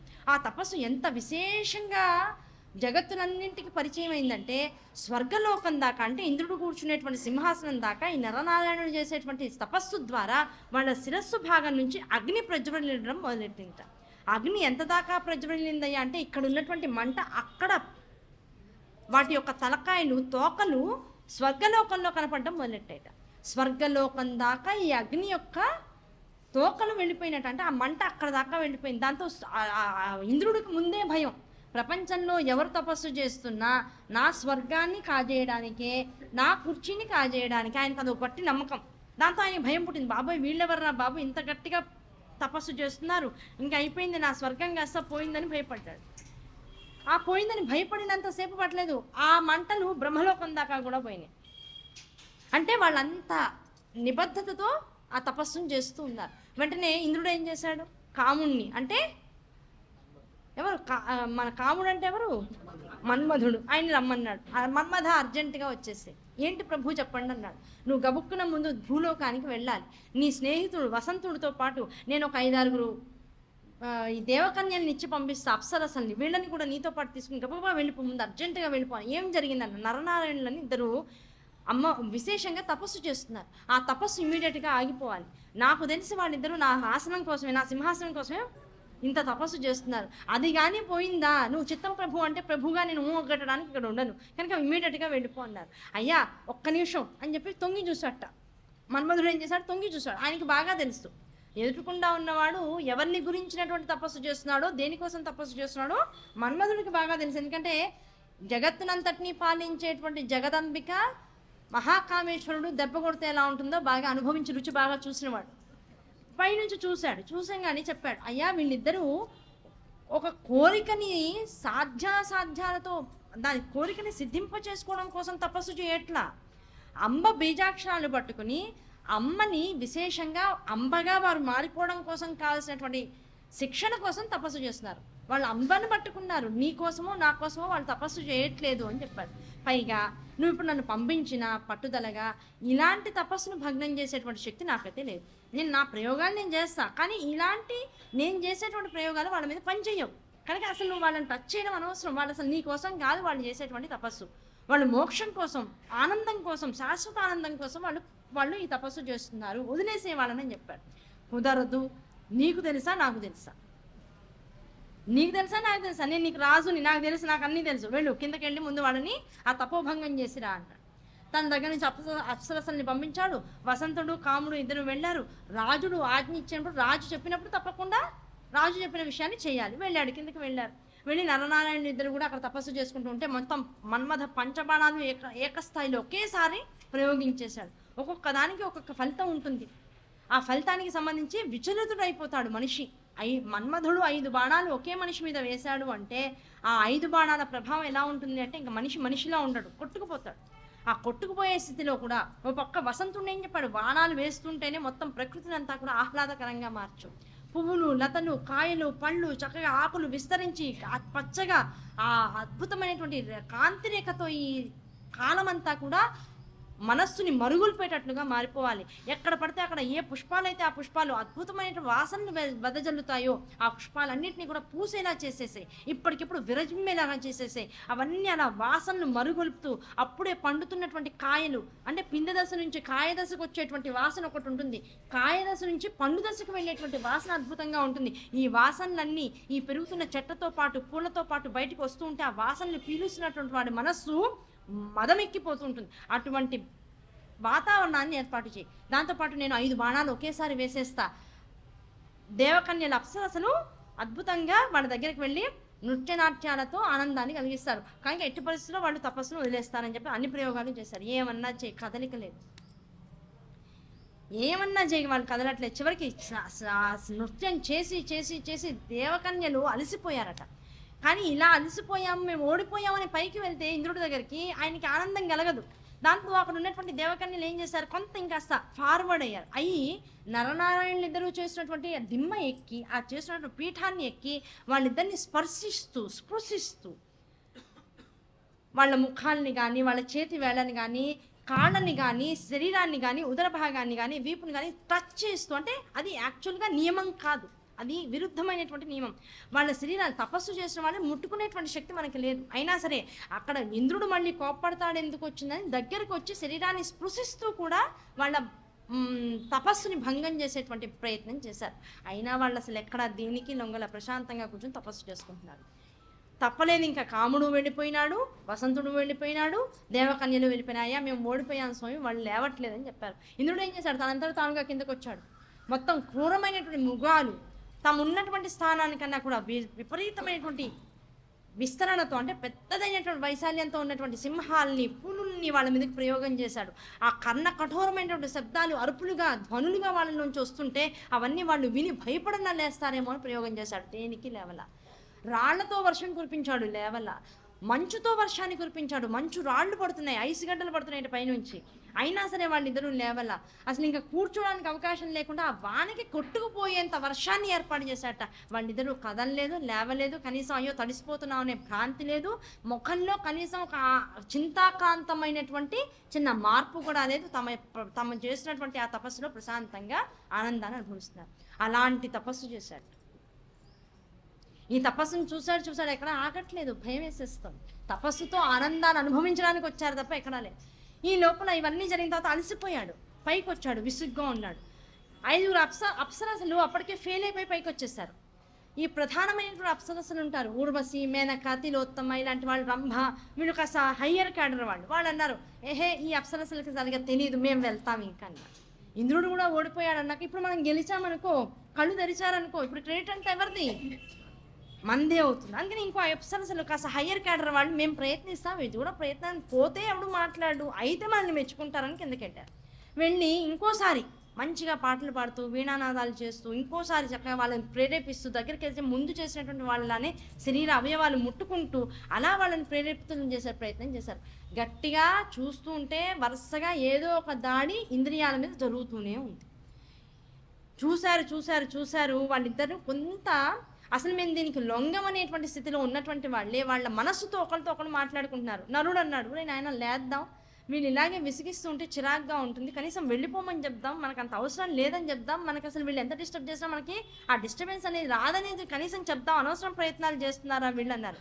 నారాయణుడు అన్నారు, అన్నయ్య ఇప్పటికే ఒకసారి మనం భంగపడ్డాం, ఒకసారి ఇలాగే తపస్సు చేసి చేసి చేసి ఆ తపస్సు అంతా ఎవడో వచ్చి రెచ్చగొట్టాడని ఆ తపస్సునంతా యుద్ధం కిందకి మార్చాం, అనవసరంగా మొత్తం తపస్సు యొక్క ఫలితం అంతా కూడా వ్యర్థమైపోయింది, ఇప్పుడు మళ్ళీ లేవకు, కళ్ళు తెరవకన్నాడు. లేదురా ఒకసారి చెప్పేస్తాను అయిపోతుంది అన్నాడు. సరే కానీ ఇంకా ఈయనకి అంత చెప్పాలనుంటే చెప్పనీలే అని ఆయన కళ్ళు మూసుకునే ఉన్నాడు. ఈయన లేచాడు, లేచి అప్సరసలు ఎదుర్కొన్నా ఉంటే చెప్పాడు, అమ్మ మీ యొక్క అందం కానీ సౌందర్యం కానీ మీ ఆహ్లాదకరమైనటువంటి పాటలు కానీ నృత్యాలు కానీ వాద్యాలతో మీరు చేసేటువంటి చక్కగా ధ్వనులు కానీ ఇవేవి మాకు అవసరంలా. ఇంకో విషయం చెప్తా, మీరు అందగత్తలని మీ భావం, కానీ మిమ్మల్ని మించినటువంటి అందగత్తలు మేము నిమిషంలో ఇలా అనుకున్నామంటే మాలోంచి వస్తారు, కనుక మీదే అందమని మీరే అహంకరిస్తే చాలా కష్టం, ఇలాంటి అందం మాకు తెలియదని మీరు అనుకుని మా మీద ప్రయోగాలు చేయడం అంతకన్నా కష్టం, మానేసుకోండి, మీ ప్రయత్నాలన్నీ పక్కన పెట్టేసేయండి, మిమ్మల్ని మించిన అందమైనటువంటి వాళ్ళని మేము చేయగలమనే మాట అనేసేటప్పుడు వీళ్ళకి అహంకారం వచ్చింది. మమ్మల్ని మించిన అందం ఉంటుందా ప్రపంచంలో, అది నువ్వు చేస్తావా, మేమందరం అప్సరసలం, క్షీరసాగర సముద్రం మథనం జరుగుతూ ఉంటే అమృత కలశంతో పాటు పుట్టినటువంటి వాళ్ళం మేమందరం, అంత అమృత స్వరూపం అంతా మాలో ఒక అందంగా మాకందరికి కూడా కాంతి వీచిగ్గా వచ్చింది, మాలాంటి వాళ్ళని మాకన్నా మించినటువంటి అందాన్ని నువ్వు సృజిస్తావా, మాతో మాట్లాడుతున్నావు, ఆడవాళ్ళని అవమానిస్తున్నావా, చేసి చూపించైతే, నువ్వు మాకు లొంగమన్నావు కదా లొంగకు, కానీ నువ్వు అన్న మాటను నిలబెట్టుకో, మాకు మించినటువంటి అందం, మాకు మించినటువంటి లావణ్యం, మమ్మల్ని మించినటువంటి ఈ నృత్యము గీతము చక్కగా చేయగలిగినటువంటి స్వరూపం నీలోంచి తీసుకురా అన్నారు.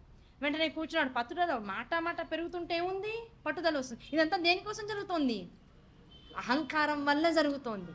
మేము తపస్సు చేయగలం, మేము దేనికి డైవర్ట్ అవ్వము అనేటువంటి అహంకారం వీళ్ళిద్దరిలోకి వచ్చింది. వీళ్ళిద్దరు అంటే ఇద్దరు ఒకటే కనుక ఇద్దరు అండం, లేకపోతే ఒకళ్ళేగా లేచారు మనకు వెంటనే ధర్మ సందేహం వచ్చేస్తుంది, ఏమంటే ఒకళ్ళే కదా లేచారు ఇంకోళ్ళు లేవలేదు కదా, ఇద్దరు ఒకటే స్వరూపం కదా, కనుక ఏం చేసినా ఇద్దరు చేశారనేటువంటి భావన అక్కడ.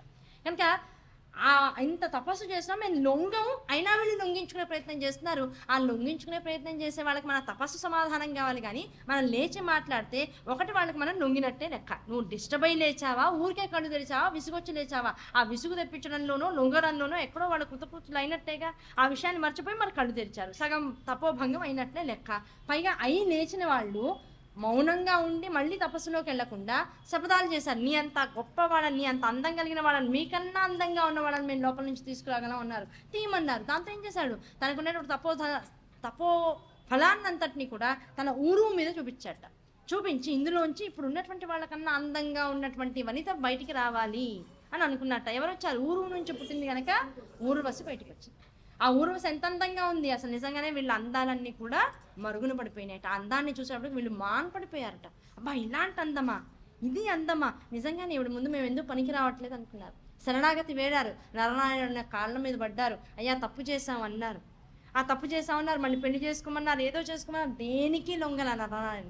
అసలు విషయం ఏమిటయ్యా అంటే అహంకారం అనేటువంటిది అన్ని చోట్ల ప్రభవించింది. అహంకారం వల్ల వీళ్ళు తపస్సు వదిలేశారు, అహంకారం వల్ల ఒకళ్ళని డిస్టర్బ్ చేద్దామని వాళ్ళు వచ్చారు. ఈ అహంకారాలన్నీ పోవాలంటే మళ్ళీ తపస్సు చేయాలి.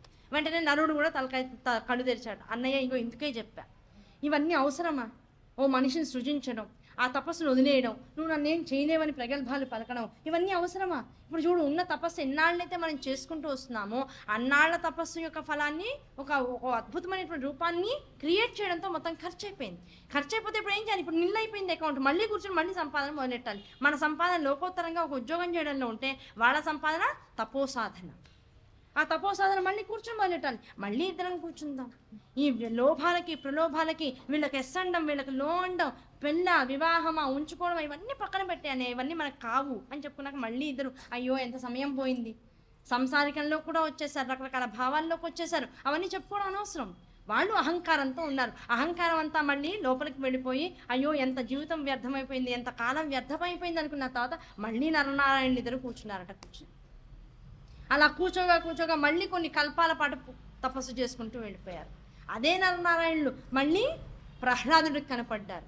ఒకానొక సందర్భంలో చవనుడు అనబడేటువంటి వాడు భృగు మహర్షి యొక్క పెద్ద కొడుకు, తను పాదయాత్రతో మొత్తం తీర్థయాత్రలు చేయాలి, పాదాలతో అంటే నడుస్తూ తీర్థయాత్రలు చేయాలని ఇంకొక కల్పంలో ఇలాగే మొత్తం తీర్థయాత్రలు కాలినడకన చేస్తూ భౌగోళంలో అన్నీ తిరుగుతూ ఎక్కడికి వచ్చాడు, నర్మదా నది దగ్గరికి వచ్చాడు. వచ్చి నర్మదా పరిక్రమ చేసేటువంటి క్రమంలో నీళ్ళలో నుంచి తర్పణాదులు విరుస్తున్నట్ట.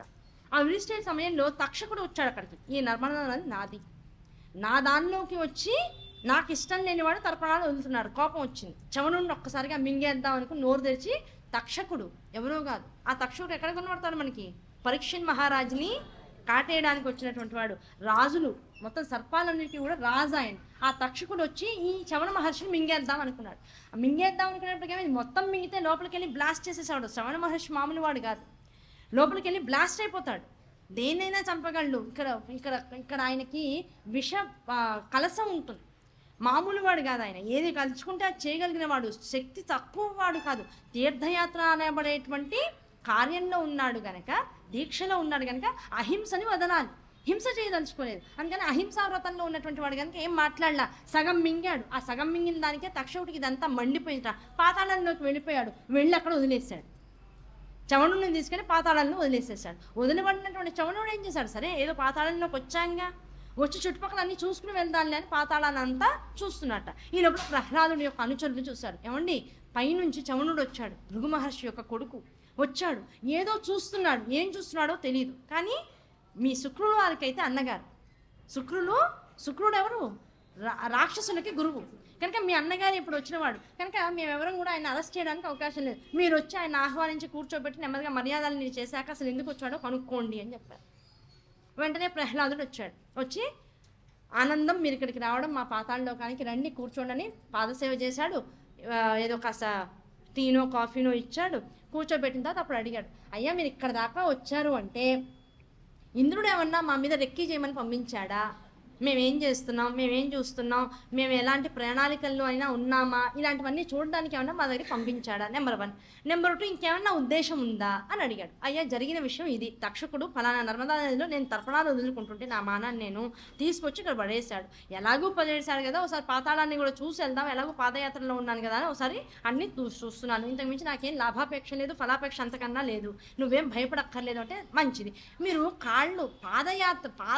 కాలినడకన పాదయాత్ర తీర్థయాత్రలు ఎందుకు చేస్తున్నాడు, ఏంటి విశేషం అని అడిగాడు. అయ్యా నువ్వు ఎంత తపోనిష్ఠుడు అయినా, ఎంత నీకు భూత భవిష్యత్ వర్తమానాలు అర్థమైనా, ఎంత స్వర్గలోకంలో ఉండేటువంటి వాడినా, ఎంత పాతాళలోకంలో ఉండేటువంటి వాడివైనా, ఎంత నిరంతర విష్ణునామ తత్పరుడు అయినా, ఎంత బ్రహ్మజ్ఞానం నీలో ఉన్నా, ఎంత నిరంతరం కైలాసవాసులైనటువంటి పార్వతీ పరమేశ్వరుని రోజు వెళ్ళి దర్శించుకొస్తూ ఉన్నా, తపస్సులో నిరంతరం నారాయణ స్మరణ చేసుకోగలుగుతున్నా, ఎన్ని ఉన్నా, భూగోళంలో ఉన్నటువంటి తీర్థయాత్రలన్నింటినీ కనుక కాలినడకన ఒకసారి దర్శించకపోతే నీకు శాశ్వతం అనేటువంటి ఆ అమృతంలో ఉన్నటువంటి తీర్థములన్నింటిలో స్నానం చేయాల్సిందే, క్షేత్రములన్నింటినీ కూడా భక్తి పారవస్యంతో దర్శించాల్సిందే.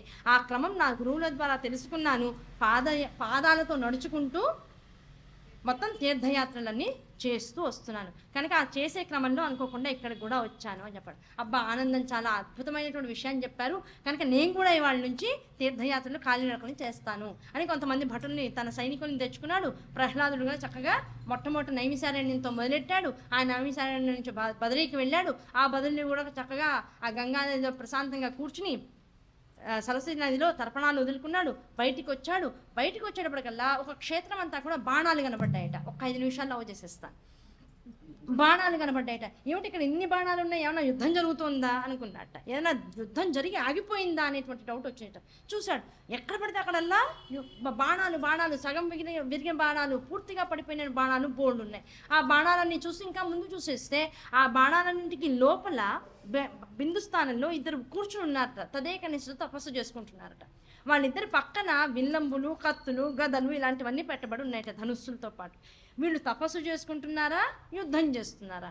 ఇక్కడ ఇన్ని బాణాలు ఉన్నాయంటే వాళ్ళ ధనుస్సులోంచి వచ్చినవే. అంటే ఎవరు వస్తే వాళ్ళనల్లా యుద్ధం చేస్తున్నారు, పైకి మాత్రం యతులం అనేటువంటి వేషాలు వేసుకుని తపస్సు చేస్తున్నారు. కనుక వీళ్ళు సరైనటువంటి యతులు కాదు, ధర్మ మార్గంలో ఉన్నటువంటి వాళ్ళు కాదు, ఎవరినో మోసం చేయడం కోసం ఇక్కడ కూర్చుని నాటకాలు ఆడుతున్నారు. కనుక వాళ్ళిద్దరి దగ్గరికి వెళ్ళాడు. ఎందుకు ఈయనకి?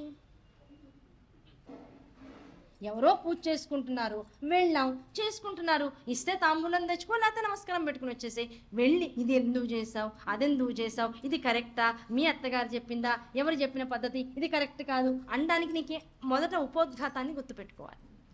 వెళ్ళి అడిగాడు. వెళ్ళి వాళ్ళు తపస్సు చేసుకుంటుంటే తట్టి లేపి, ఎవర్రా మీరు దొంగ వేషాలు వేసుకుని దొంగ నాటకాలు ఆడుతున్నారు, వెనకాలేమో కత్తులు గదలు ధనుస్సులా, చుట్టుపక్కల మొత్తం క్షేత్రం అంతానేమో ఇది అద్భుతమైనటువంటి బదరీ క్షేత్రం, ఇక్కడ కూర్చుని మీరేమో యుద్ధాలు చేసేవాళ్ళ, అందరినీ భయపెట్టేవాళ్ళ, మళ్ళీ ఎవరన్నా వెళ్ళంగానేమో అబ్బో వీళ్ళు ఎవరో తపస్సు చేసుకుంటున్నారని 10 మంది ఏమైనా దక్షిణలు ఇస్తారని చెప్పేసి ఈ వేషాలే. ఏం చేస్తున్నారు మీరు? అయితే యుద్ధం చేయండి, లేకపోతే తపస్సు చేసుకోండి, రెండింటిని ఎందుకు మిక్స్ చేస్తున్నారంటే అది మా ఇష్టం అంటారు వాళ్ళు. అది మా ఇష్టం అయ్యా, ధర్మం మీదకి బోల్డ్ రకాల యుద్ధాలు వస్తూ ఉంటాయి, దానికి స్వప్రయోజనం సాధించడానికి మా మీదకి బోల్డ్ మంది వచ్చి మా మీద రకరకాల ఇది చేస్తూ ప్రయోగాలు చేస్తూ ఉంటారు. దాని నుంచి రక్షించుకోవడానికో, మమ్మల్ని మేము రక్షించుకోవడానికో, లోకాన్ని రక్షించడానికో, మా తపస్సును మేము రక్షించుకోవడానికో ఏదో ఒక వ్యవహారం ఉండబట్టి మేము ఏర్పాటు చేసుకున్నాం. దానివల్ల నీకేంటి నొప్పి, నాకేంటి నొప్పి కాదు, మీరైతే అలా ఉండాలి లేకపోతే ఇలా ఉండాలి, ఇది రాజుగా నా ఆజ్ఞ అన్నాడు. ఎందుకు ఆ అహంకారం ఎక్కడి నుంచి వచ్చింది? నేను నిరంతర విష్ణు నామ సంకీర్తన చేసేటువంటి భక్తుడను, నేను ఫలానా లోకానికి రాజును, నేను చెప్పినట్లుగా నాకు ధర్మాలన్నీ తెలుసును, నేను చెప్పింది ధర్మము, ఆ ధర్మాన్ని ప్రతివాడు ఆచరిస్తే అందరూ బాగుంటారు, బాగు చేసే పని నాది అని ఎవడైతే నెత్తి మీదకి వేసుకుంటాడో అదంతా కూడా అసలైనటువంటి అహంకారం. అహంకారం వీళ్ళలోకి వచ్చేసేసింది. వచ్చేటప్పటికి ఏమైంది? అహంకారం మొత్తం అంతా నేలకు అడగాలి కదా. వెంటనే వీళ్ళిద్దరూ లేచారు. మీరు నిజంగా ఇన్ని ధనుర్మాణాలు, ఇన్ని యుద్ధ విషయాలన్నీ వెనకాల పెట్టుకున్నారంటే ఆయుధాలు, మీకు యుద్ధం వచ్చా, అసలు చేయడం వచ్చా అన్నారు. చేస్తావా అన్నారు. ఇద్దరు యుద్ధం చేసుకోండి. నరనారాయణులు ఇద్దరు ఒకవైపు, ప్రహ్లాదుడు ఒకవైపు. అసలు అక్కడ యుద్ధానికి ఏమన్నా అవసరం ఉందా? అసలు నువ్వు వచ్చింది దేనికి? తీర్థయాత్రలు చేసుకోవడానికి. తీర్థయాత్రలు చేసినప్పుడు చవనుడు ఏం చెప్పాడు? నాకు ఇంత శక్తి ఉన్నా కూడా తీర్థయాత్రా క్రమంలో సంకల్పంలో ఉన్నప్పుడు అహింసా వ్రతాన్ని వాడాలి అని చెప్పాడు.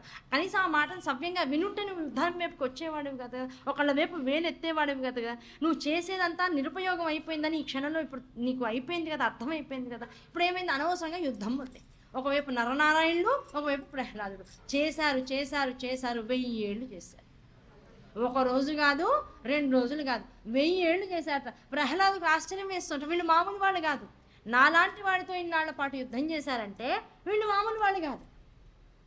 అవునా కదా? అప్పుడు ఇంకా లోపల నుంచి ఇగో ఇంకాస్త తన్నుకొచ్చేసి, నేను కానీ విష్ణు భక్తుడనైతే, నిరంతరం విష్ణునామ తత్పరతతో నన్ను శుద్ధం చేసుకున్న వాడినైతే, విష్ణుమూర్తికి నా మీద అవ్యాజ కరుణ ఉన్నట్లయితే, ఇప్పుడు నేను వేసే బాణం ఏదైతే ఉంటుందో దీంతో ఒక్క వేటుతో నా ఎదురుకుండా ఉన్న వాళ్ళిద్దరు తలకాయలు ఎగిరిపోవాలని చెప్పేసి సంకల్పం చేసి విష్ణు ఆయుధాన్ని లోపల నుంచి తీసుకున్నాడు. ఈ లోపల విష్ణుమూర్తి టప్పని బయట నుంచి వచ్చాడు. అయ్యా నాయన, ఉన్నది నేనే అక్కడ, నువ్వు నన్ను అడిగి నన్ను చంపుతున్నావు. అసలు నీకు ఎదురుకుండా ఉన్నవాళ్ళు ఎవరో తెలుసా? నరనారాయణ స్వరూపంలో ఉన్నటువంటి నేనే. నువ్వు అది గమనించుకున్న, పైగా నీతో 1000 సంవత్సరాల పాటు ఇంత సమర్థవంతంగా యుద్ధం చేశారంటే నువ్వు మనసులో అనుకుంటున్నావుగా వీళ్ళే సామాన్యులు కాదని. వాళ్ళు అసలు ఎవరో తెలుసుకోకుండా, ఏంటో తెలుసుకోకుండా, అసలు నువ్వు ఏ పని చేయడానికి ఇక్కడికి వచ్చావో తెలుసుకుని మర్చిపోయి ఇన్ని పనులు చేసి అసలు ఎక్కడ ఈ అహంకారం? ఎందుకు నీకు కంగారు? ఎందుకు నన్ను అడిగి నన్నే చంపుతున్నావు? ఇప్పుడు వాళ్ళిద్దరి మీదకి ఇప్పుడు నువ్వు బాణాన్ని వదిలితే నెక్స్ట్ తగిలేది బాణాన్ని నాకే. ఉన్నది నా స్వరూపమే, నువ్వు కళ్ళు పెట్టుకుని చూడంటే ఈయన స్వరూపం నారాయణుడికి నమస్కారం చేసుకున్నాడు. చూడటి వైపునగానే చూడగానే అక్కడ నారాయణుడే ఉన్నాడు. అయ్యో స్వామి, ఎంత తప్పు చేశాను నాయనా, ఇంత అపరాధం చేశానా, నీ మీదకి నేను యుద్ధం చేశానా, ఇన్నేళ్ళు చేశానా, నా తపస్సు అంతా ఏమైపోయింది, ఇప్పుడు నా బతికేమిటి, నిజంగా విష్ణుమూర్తి మీద యుద్ధం చేసినటువంటి పాపాన్ని నేను మూట కట్టేసుకున్నాను, ఇంకా దీనికి నిష్కృతి లేదా అన్నాడు. మళ్ళీ యాత్రలు చేయి. దేనికోసం వచ్చావో అది మూసుకుని చేస్తే 1000 ఏళ్ల సమయం మిగిలేది కదా. కాలం ఎంత హరణం అయిపోయింది. అహంకారం అనేటువంటిది ఏం చేస్తుంది? ఏ మనిషికైనా కాలహరణం చేస్తుంది. ఇది ఈ కథల్లో ఉన్నటువంటి రహస్యం. కాలహరణం కాకుండా వీళ్ళందరికీ కేవలం కళ్ళ ముందు కాలం ఎలా నడుస్తుందో 1000 ఏళ్ళు 1,00,000 ఏళ్ళు అని మనం చెప్పుకుంటున్నాం. మనకు అలా చెప్పుకోవడానికి ఏం లేదు. ఎప్పుడు నిమిషంలో కళ్ళు మూసి తెరవకుండా ఆగిపోతుందో, తెరిచిన కన్ను మూసుకుని ఆగిపోతుందో తెలీదు.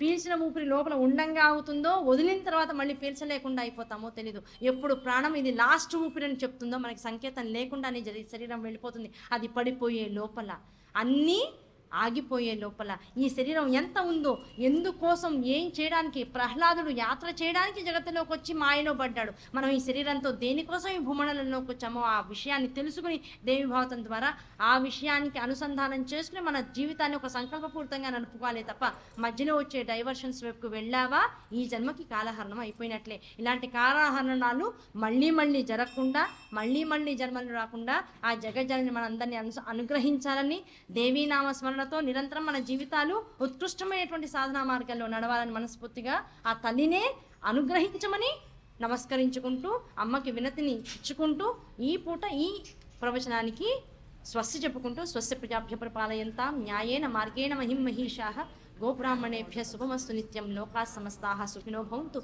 స్వస్తి ఉత్తిష్ఠ ఆరామ.